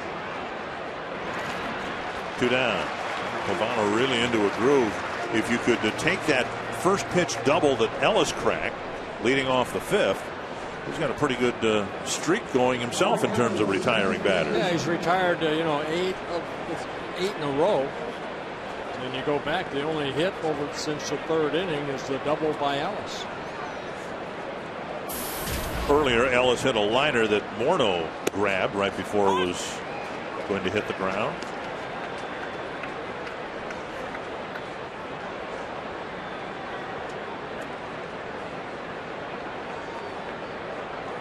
One strike. That's to center. Span hustling in. Makes the catch. Another good inning for Pavano as the A's go down 1-2-3, but still lead 1-0.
You by Medica. It's time for the 7th inning stretch, presented by Lexus of Wyzetta and Lexus of Maplewood. So get on your feet, stretch those legs, sing along with TC and members of the Twins season ticket holders family.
only down 1-0. This copyrighted telecast presented by the authority of the Minnesota Twins and may not be reproduced or retransmitted in any form. And the accounts and descriptions of this game may not be disseminated without the express written consent of the Minnesota Twins, LLC. Justin Morneau will lead off the 7th for the Twins. Delmon Young, Michael Cuddyer to follow. The Twins trying to get something done here against Brett Anderson. That's squirted, spinning in the grass. Anderson fires to retire Morneau on one pitch. That big slow curveball right there. Justin way out front. Quick out. There you go. You are hereby circled. Head and all. One down. Morneau quickly retired, and now here's Delmon Young. 40,714 the paid attendance. 79th straight sellout here at Target Field. And Delmon Young takes a strike. You take a pitch to try to get into a hitter's count, and then all you do is find yourself behind 0-1, 0-2. He's throwing strikes. Changing speeds like that right there. Fastball for strike one. Changeup. Delmon way out front. Only 3 times today has Anderson thrown one pitch out of the strike zone with another. 2 quick strikes to Delmon Young. 1 and 2. Yeah, the most pitches he's thrown in one inning. The first inning he threw 16 pitches. Retired 16 of the last 17 batters. Pulled foul.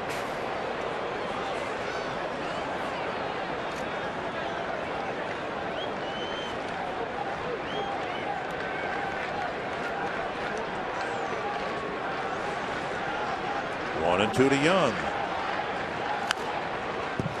Farther inside.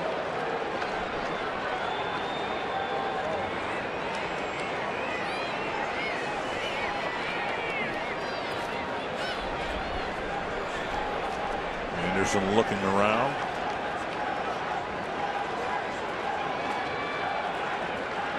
Another 1-2. That's past a diving Barton. Young has a hit. He'll round first and hold up there with David DeJesus getting to the wall quickly.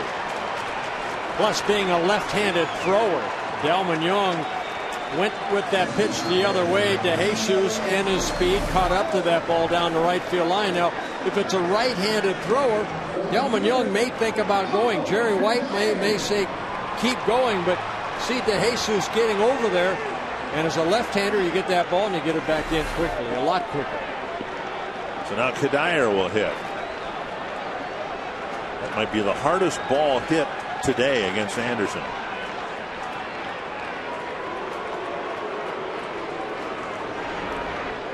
Cuddyer hit a bouncer to third. Twins actually had 2 men on at the time with 2 outs, and Cuddyer's ground ball ended the inning, and then he struck out in the 4th. Off the inside corner, ball 1. Good spot right here for Michael Cuddyer to get his first extra base hit.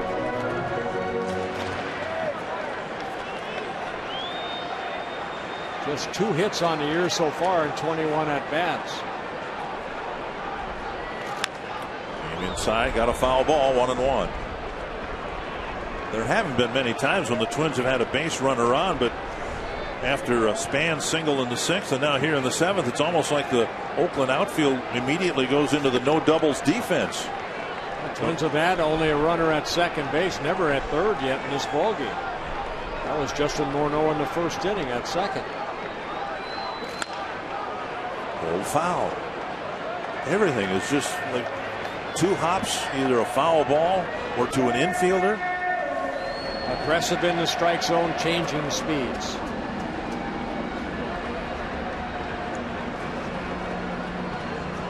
One and 2 to Cuddyer. Tomey's on deck.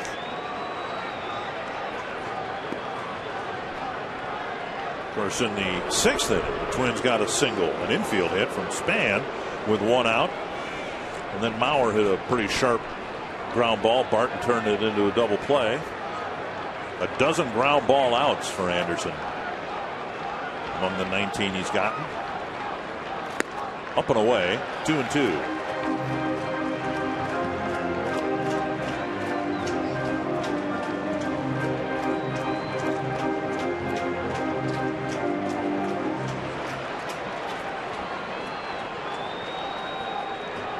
2-2 to Cuddyer. It's down the right field line, foul. An awkward looking swing by Michael. Kind of jammed himself right there. For Anderson, he's making his 51st career start. He has 18 major league wins, 17 major league losses. And had some elbow problems last year, a couple stints on the disabled list. 2-2. Well, if the A's are going to hang in the West and make life difficult for the Rangers and the other two teams, they're going to have to outpitch them. They're going to have to outpitch the Rangers and the Angels. I don't think their lineup can compare with Texas's lineup. But so far, so good.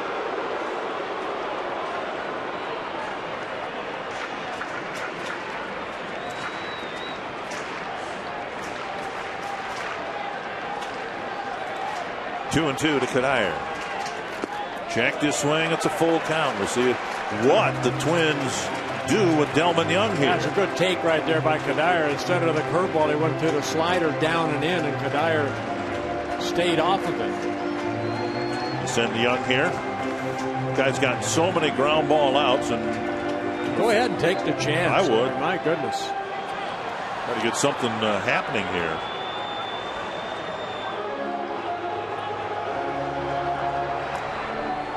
Four strikeouts for Anderson, including Cuddyer swinging in the fourth.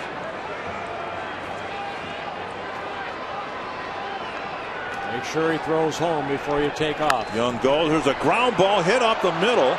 Out at second. A great play by Ellis. Leaping over the sliding Young, and the A's get another double play.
Sports North is brought to you by fast, reliable, secure, heavy-duty internet from Qwest.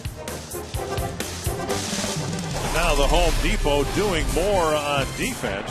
Awfully nice play by Mark Ellis. But you know what? If you don't sell Delmon Young, that ball is probably up the middle. Right. So on a 3-2 pitch with Delmon Young taking off, it was Mark Ellis covering the bag, ends up turning into a double play. Carl Pavano out there to pitch to the A's in the 8th inning. It'll be Kuzminoff, Pennington, and Crisp.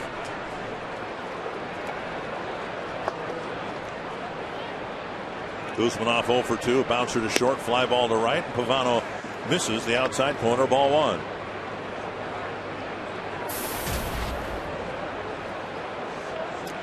Outstanding lines for both starters.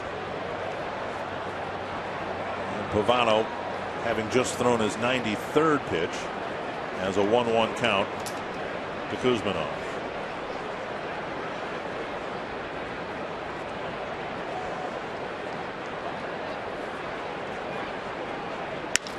That's hit to center. Span with the catch, one away. And Pavano has retired 10 straight. Outdoor enthusiasts, Fox Sports North Outdoors is your home for the best outdoor programming every Saturday and Sunday morning. You can gain first-hand experience from the experts on everything from fishing and hunting to planning your next outdoor adventure. Fox Sports North Outdoors presented by Menards. Saturdays at 6 in the morning, Sundays at 8 in the morning, only on Fox Sports North. One gone in the 8th. Here's Pennington.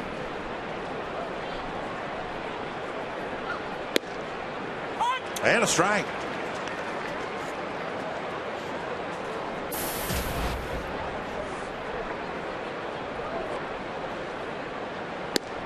And another one.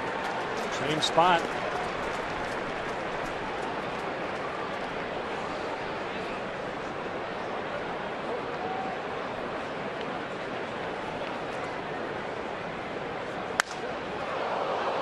Busted his bat and the ball goes into the seats. Most of the bat ends up near first base. It's the second bat we've had. Well, look at that bat right now. Completely explode. Now, Jimmy Reese would love that bat right there. For Fungos? Yeah, for a fungo. Unbelievable.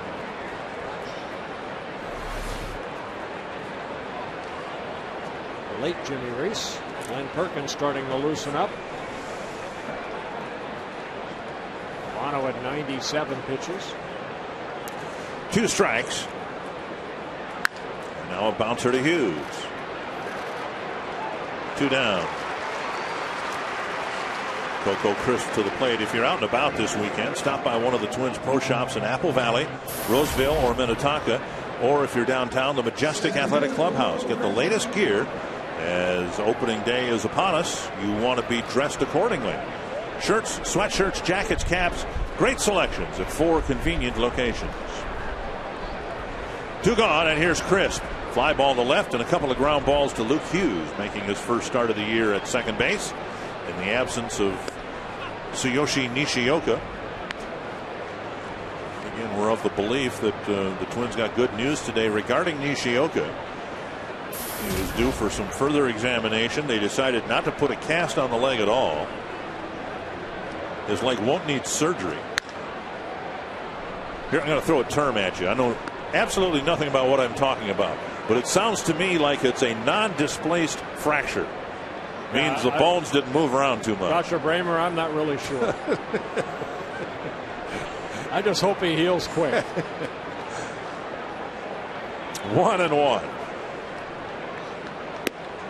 Just off the plate, 2-1.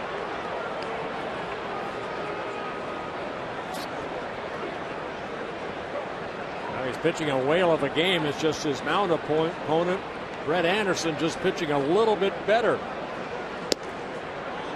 Squaring to bunt, taking ball 3. Well, it's got to be frustrating out there, especially the difference in the game. A run that really he has no one to account for but himself. The walk, the wild pitch, his error, and then a fly ball to center. And that's into center field. Crisp has a hit. And Span gets it back in quickly, respecting Crisp's speed. Yeah, the starters really haven't fallen behind on too many hitters, and I think that's why the low amount of hits. 8 so far in the ballgame. Right there, Pavano fell behind on Crisp, had to come in with a fastball up, and Coco Crisp hits that sharply into left center. Now you got to keep an eye on Coco Crisp at first base. Pretty good speed. Derek Barton, the hitter. Good lead by Crisp at first. And he extends it, and they throw over. He was leaning. He was leaning, and he actually expanded his lead while Pavano was in the stretch. I'd be stunned if he doesn't try to steal here.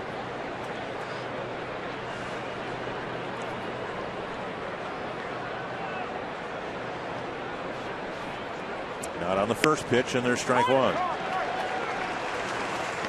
Yeah, that was Carl's slide step, but he still brings that knee up. So Anderson is a left-handed hitter. Sometimes use that slide step to where that knee doesn't even come up at all.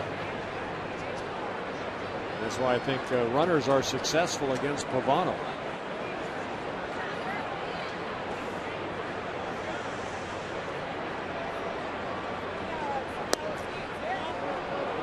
Down and away, didn't miss by much, 1-1. See DeJesus, the on-deck hitter, about halfway between the on-deck circle and being lined up directly behind home plate.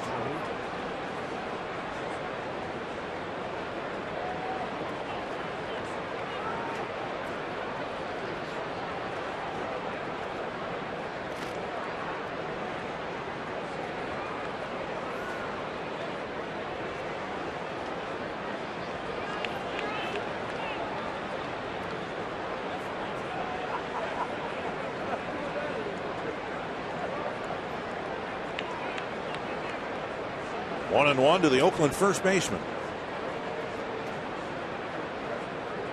And they've got him picked off. He did the same thing when Pavano first went into the stretch. Tried to expand his lead. That time he got caught. And Pavano picked him off. So he ends up facing just 3 men in the inning.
At Target Field. We're going to break down this pitcher's duel on Quest Twins Live, featuring the Toyota post-game wrap. Both pitchers combining for 8 hits and 1 run surrendered. We're going to talk about footwork and the execution of a second baseman's footwork, breaking down the incident with Tsuyoshi Nishioka yesterday, plus Ron Gardenhire's post-game press conference, all immediately following final pitch here on Quest Twins Live. Dick. Thank you, Robbie. Jim Thome leading things off. He's just taken ball 1 here from Anderson in the 8th. That's pulled down the line and foul. A's employing the shift teams have for years on Thome,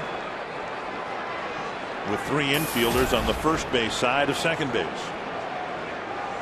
And the outfield playing very deep. It's lifted to the left field corner, and Willingham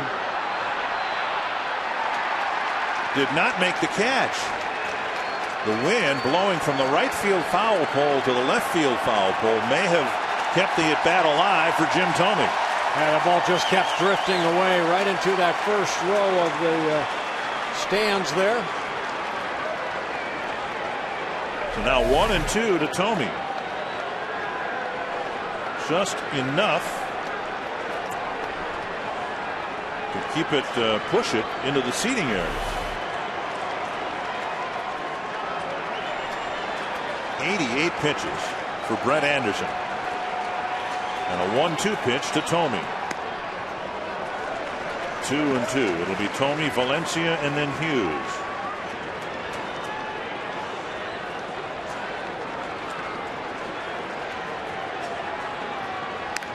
Got a pitch up, and he fouled it straight back. Anderson hasn't made many mistakes, but I think he just made one there and lived to tell about it. That great swing right here by Jim Thome. Ball left up, and Thome. Anderson says, I don't want to throw that one again.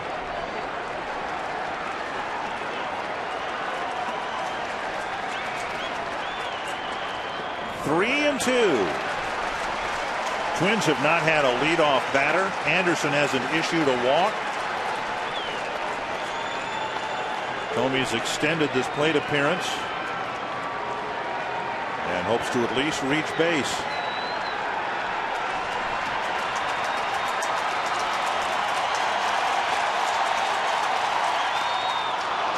Foul tip. Suzuki hangs on for the strikeout. And that'll bring up Danny Valencia. The Twins need tonight what Jason Kubel did last year on opening day. First home run here, hit at Target Field by Jason Kubel, and a Twins victory. That was a Coors Light cold hard blast. Valencia 0 for 2. Off speed pitch, and he takes it low, ball 1.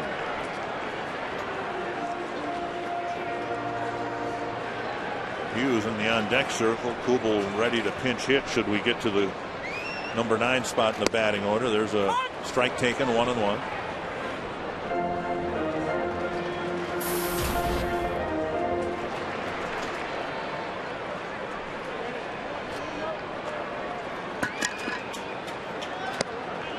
Checked his swing, I think. Nope. First base umpire Tom Hallion rings him up for strike 2.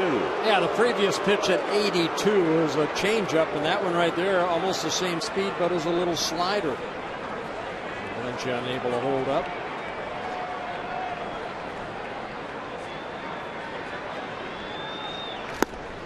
Oakland outfielders playing as deep as I've ever seen them play.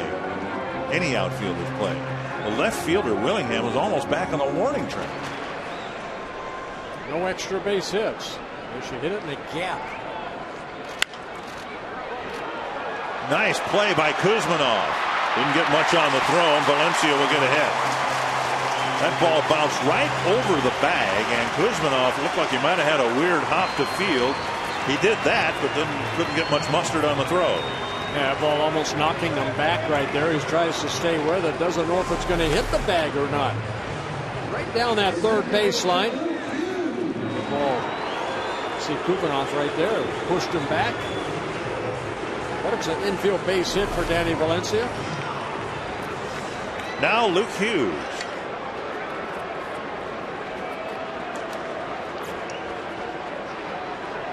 Hughes, like so many Twins batters, having a tough time centering contact against Anderson.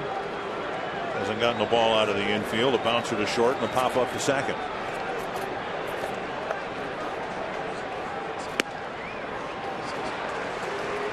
Ball 1.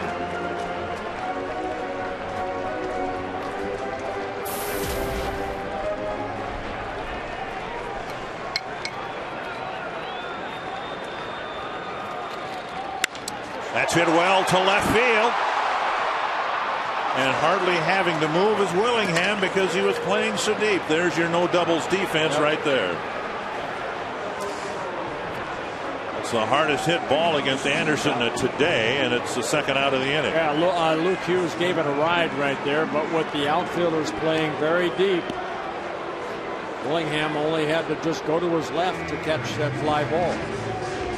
Suzuki to the mound, quick trip to the mound with Jason Kubel ready to pinch hit for Alexi Casilla.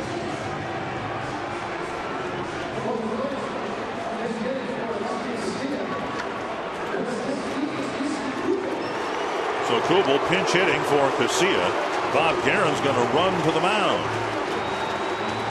No activity in the Oakland bullpen. This is Ron Romanek. I beg your pardon. It's Romanek, the pitching coach.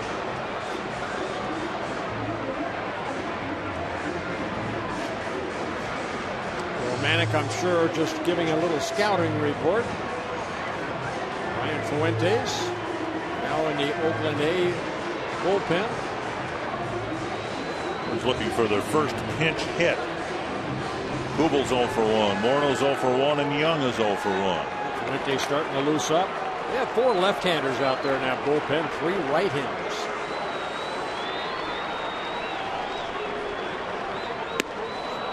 And Kubal, a swing and a miss.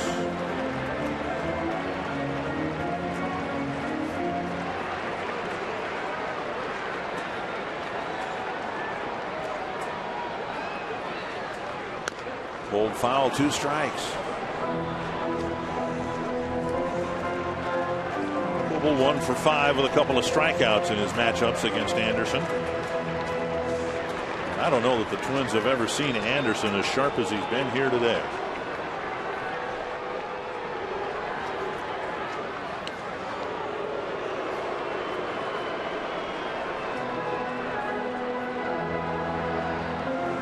.101 pitches for Anderson. 68 have been strikes. Down and away. 1 and 2.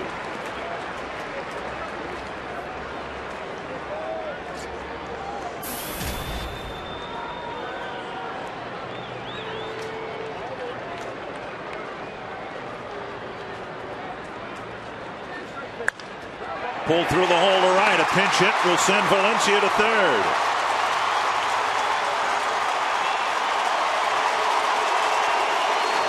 Tolbert will run for Kubal, and the tying run 90 feet away.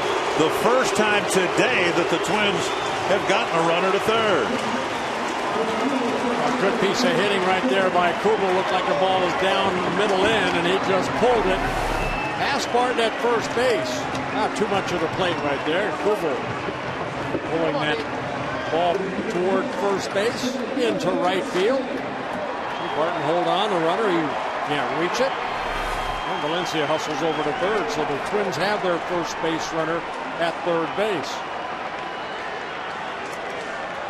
Span singled his last time up, just hit a little chopper to the right side, and he beat the pitcher to the bag.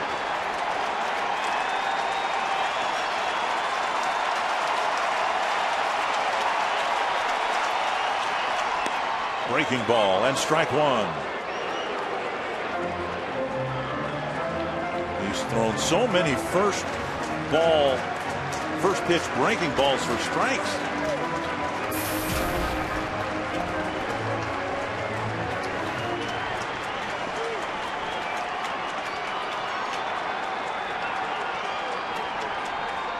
Pulled past the diving first baseman Barton. The Twins have tied it up. Tolbert to third, and Span is safe at first.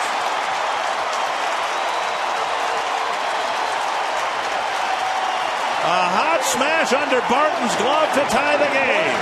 Almost 41,000 people get on their feet. It's been a while. And applaud Denard Span.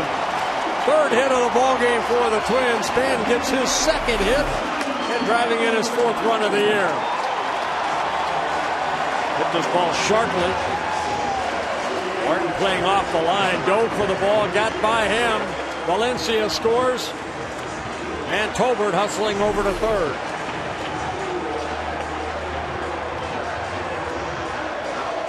But here's Mauer with the go-ahead run at third.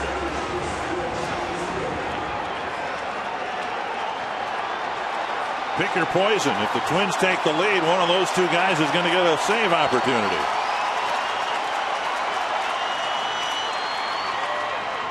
Span checked it first.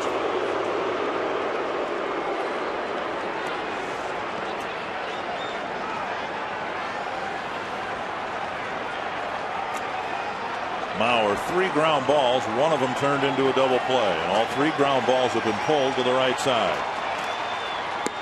Strike on the outside corner. With that breaking ball again, Dick.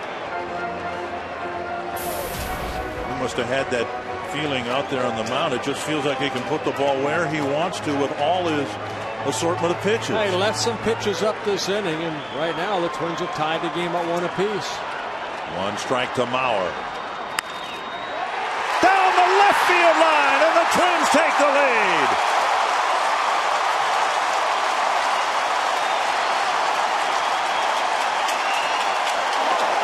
The Twins playing this game at right singles. And they finally break through against Brett Anderson. Good piece of hitting right there by Joe Mauer. He waited back on the high breaking ball, and then kind of slashes it the other way. Past Kuzminoff into left field.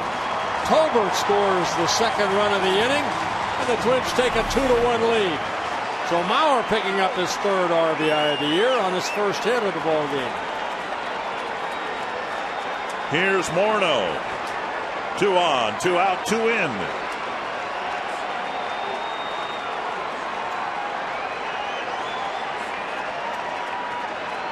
Now you need the blast. Outside a ball.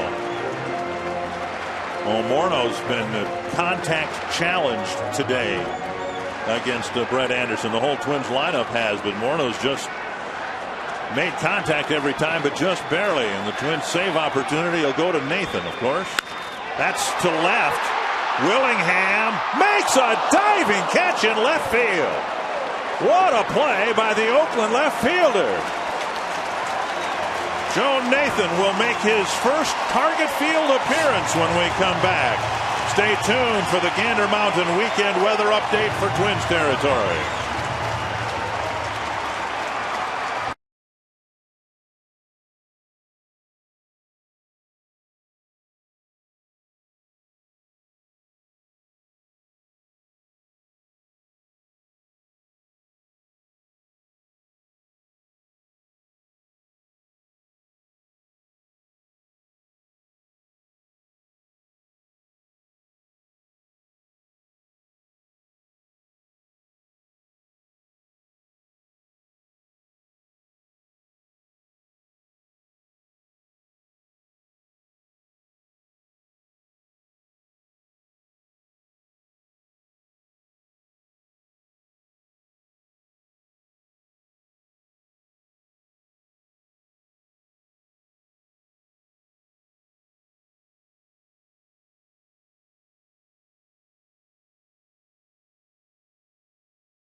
I don't think anyone could have imagined at the end of 2009 symbolically wanting to take some dirt from the Metrodome mound and hoping to put it on the Target Field mound on opening day 2010, but then the Tommy John surgery. So he had to wait a lot longer than he or anybody else wanted to, but there's the Metrodome dirt. And during batting practice today, brought a little bit of the past, hoping that he'd take that mound for a save opportunity today, and wouldn't you know it, in the bottom of the 8th, the Twins finally make it happen. I'll tell you what, Joe Nathan, welcome back, and his first appearance here at Target Field, but great job by Carl Pavano. Down 1-0, put zeros on the board, waited for his offense to do something. The Twins did. Now a save opportunity for Joe Nathan, looking for his third save of the year. Derek Barton leading things off for Oakland.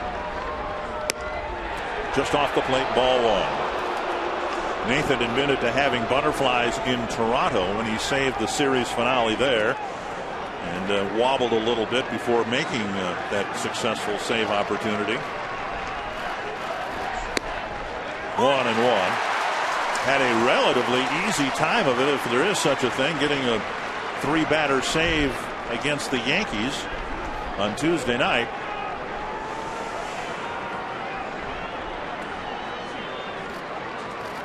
Breaking ball for strike 2. Well, that first save opportunity in Toronto, remember, he threw 31 pitches and probably 25 were the slider, but the other night in New York, trusted the fastball more. Ended up striking out Derek Jeter.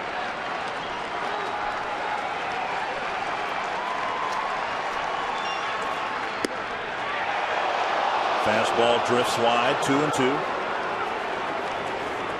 Barton, DeJesus, and Willingham, the 2, 3, and 4 hitters for Oakland.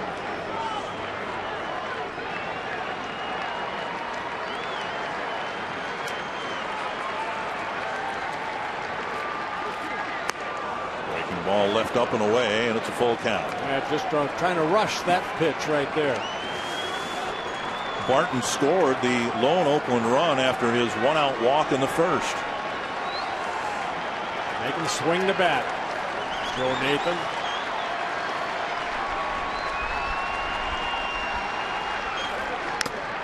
Mauer can't hang on. In fact, the foul tip hit him in the mask, it looked like.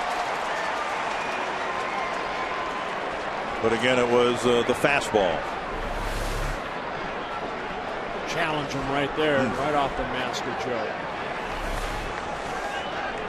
He challenged Derek Jeter, striking him out on a similar pitch, a high fastball Tuesday night in New York. I remember Jeter kept fouling it off. He fouled off like 2 or 3 fastballs. Finally, he swung and missed.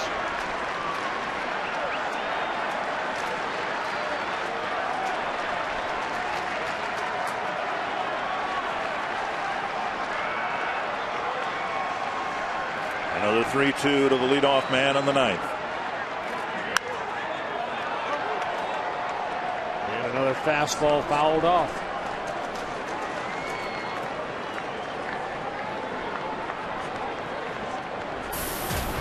Bernard Span tying it up with a single in the 8th. Mauer putting the Twins in front with another single, our Grand Casino story of the game.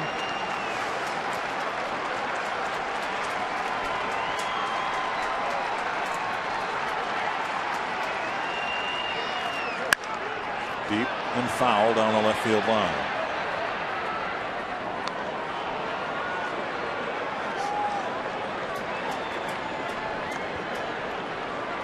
Eight pitches in this opening at bat.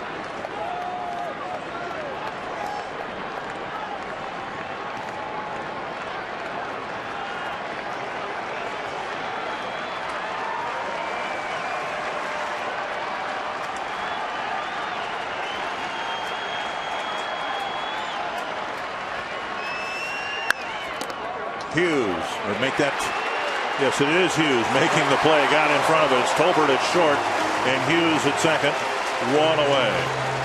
Kept challenging him with a fastball, finally got the ground ball out. It's been a fun home opener here in Twins territory. We welcome all of you watching us tomorrow, game 2 of the series at 6 o'clock. Make sure you don't miss it. Log on to foxsportsnorth.com and check if your cable provider is carrying the game. 1 down in the 9th. And DeJesus will hit. Because DeJesus was with the Kansas City Royals all those years, he's got the longest history against Nathan. But it's not something he'd like to reflect on. A couple of singles in 16 at bats.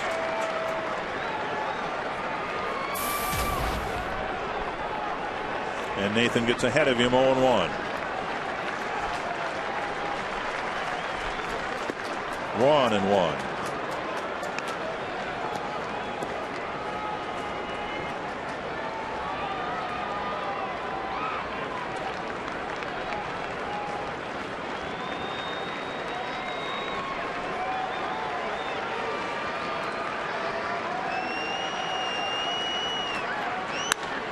Line off the glove of Hughes and into center field.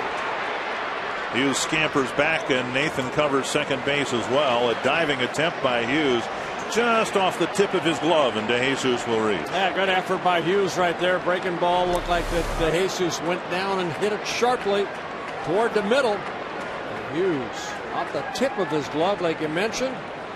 And DeJesus at first base. Oakland gets just their 5th hit of the ball game. A weird stat, but DeJesus is now hit in 23 straight against the Twins. Here's Willingham, who ended the bottom of the 8th with a great diving catch in left field. He'll hit here with a 1-for-3 day going.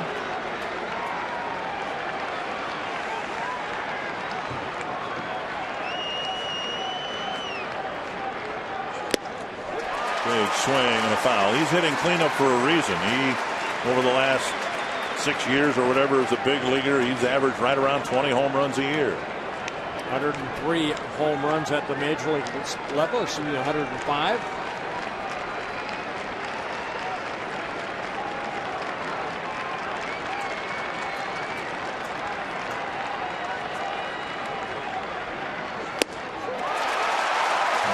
Miles per hour when he blew it by Willingham.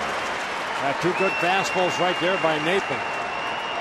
Remember in Toronto again, it seemed like every pitch was that slider. Now he's starting to realize I can throw my fastball. Now Willingham just a little tardy. See if they keep pounding him with fastballs. 2 strikes. Got him. Shaved the outside corner with a breaking ball. Pitcher's pitch, slider down and away on the black. And Nathan picks up a strikeout, second out of the inning. Wow. Put that in a bottle. So 2 down, and here is Matsui.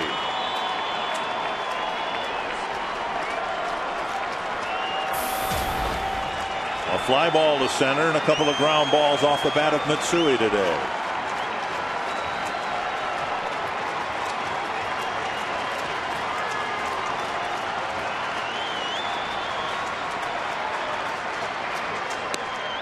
Just outside. Mauer tried to frame it, but it's ball 1.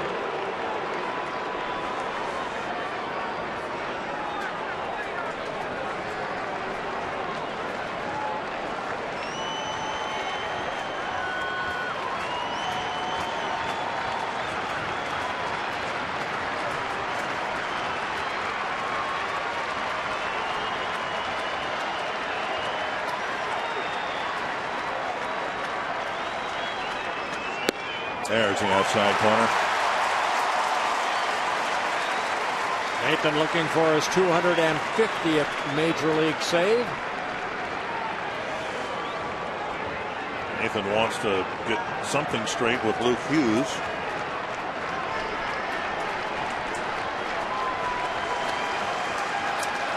One and one to Matsui.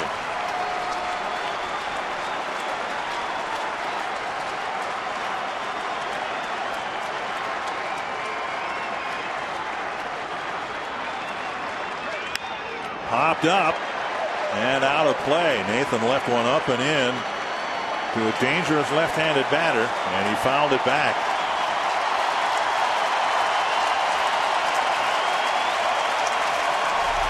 Fastball, but up in the strike zone. And Matsui got underneath it.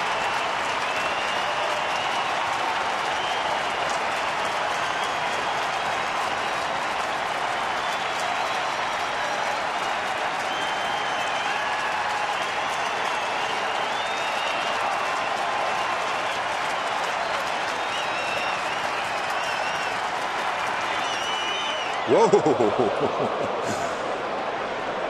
Boy, Joe caught that ball like a snow cone. Joe Mauer. The webbing of the catcher's mitt. Yeah, expect this ball in the dirt somewhere, and look at Joe's reaction. Wow. I'll take Vanilla, please.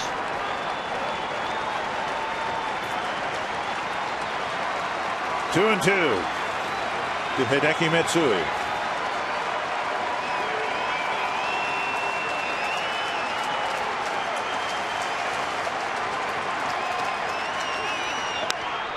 Slap down the left field line, foul.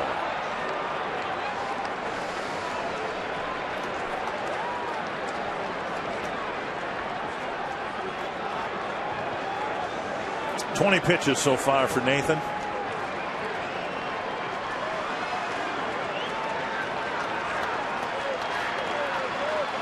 He's waited over a year for this opportunity to pick up a save here at Target Field. One good pitch away.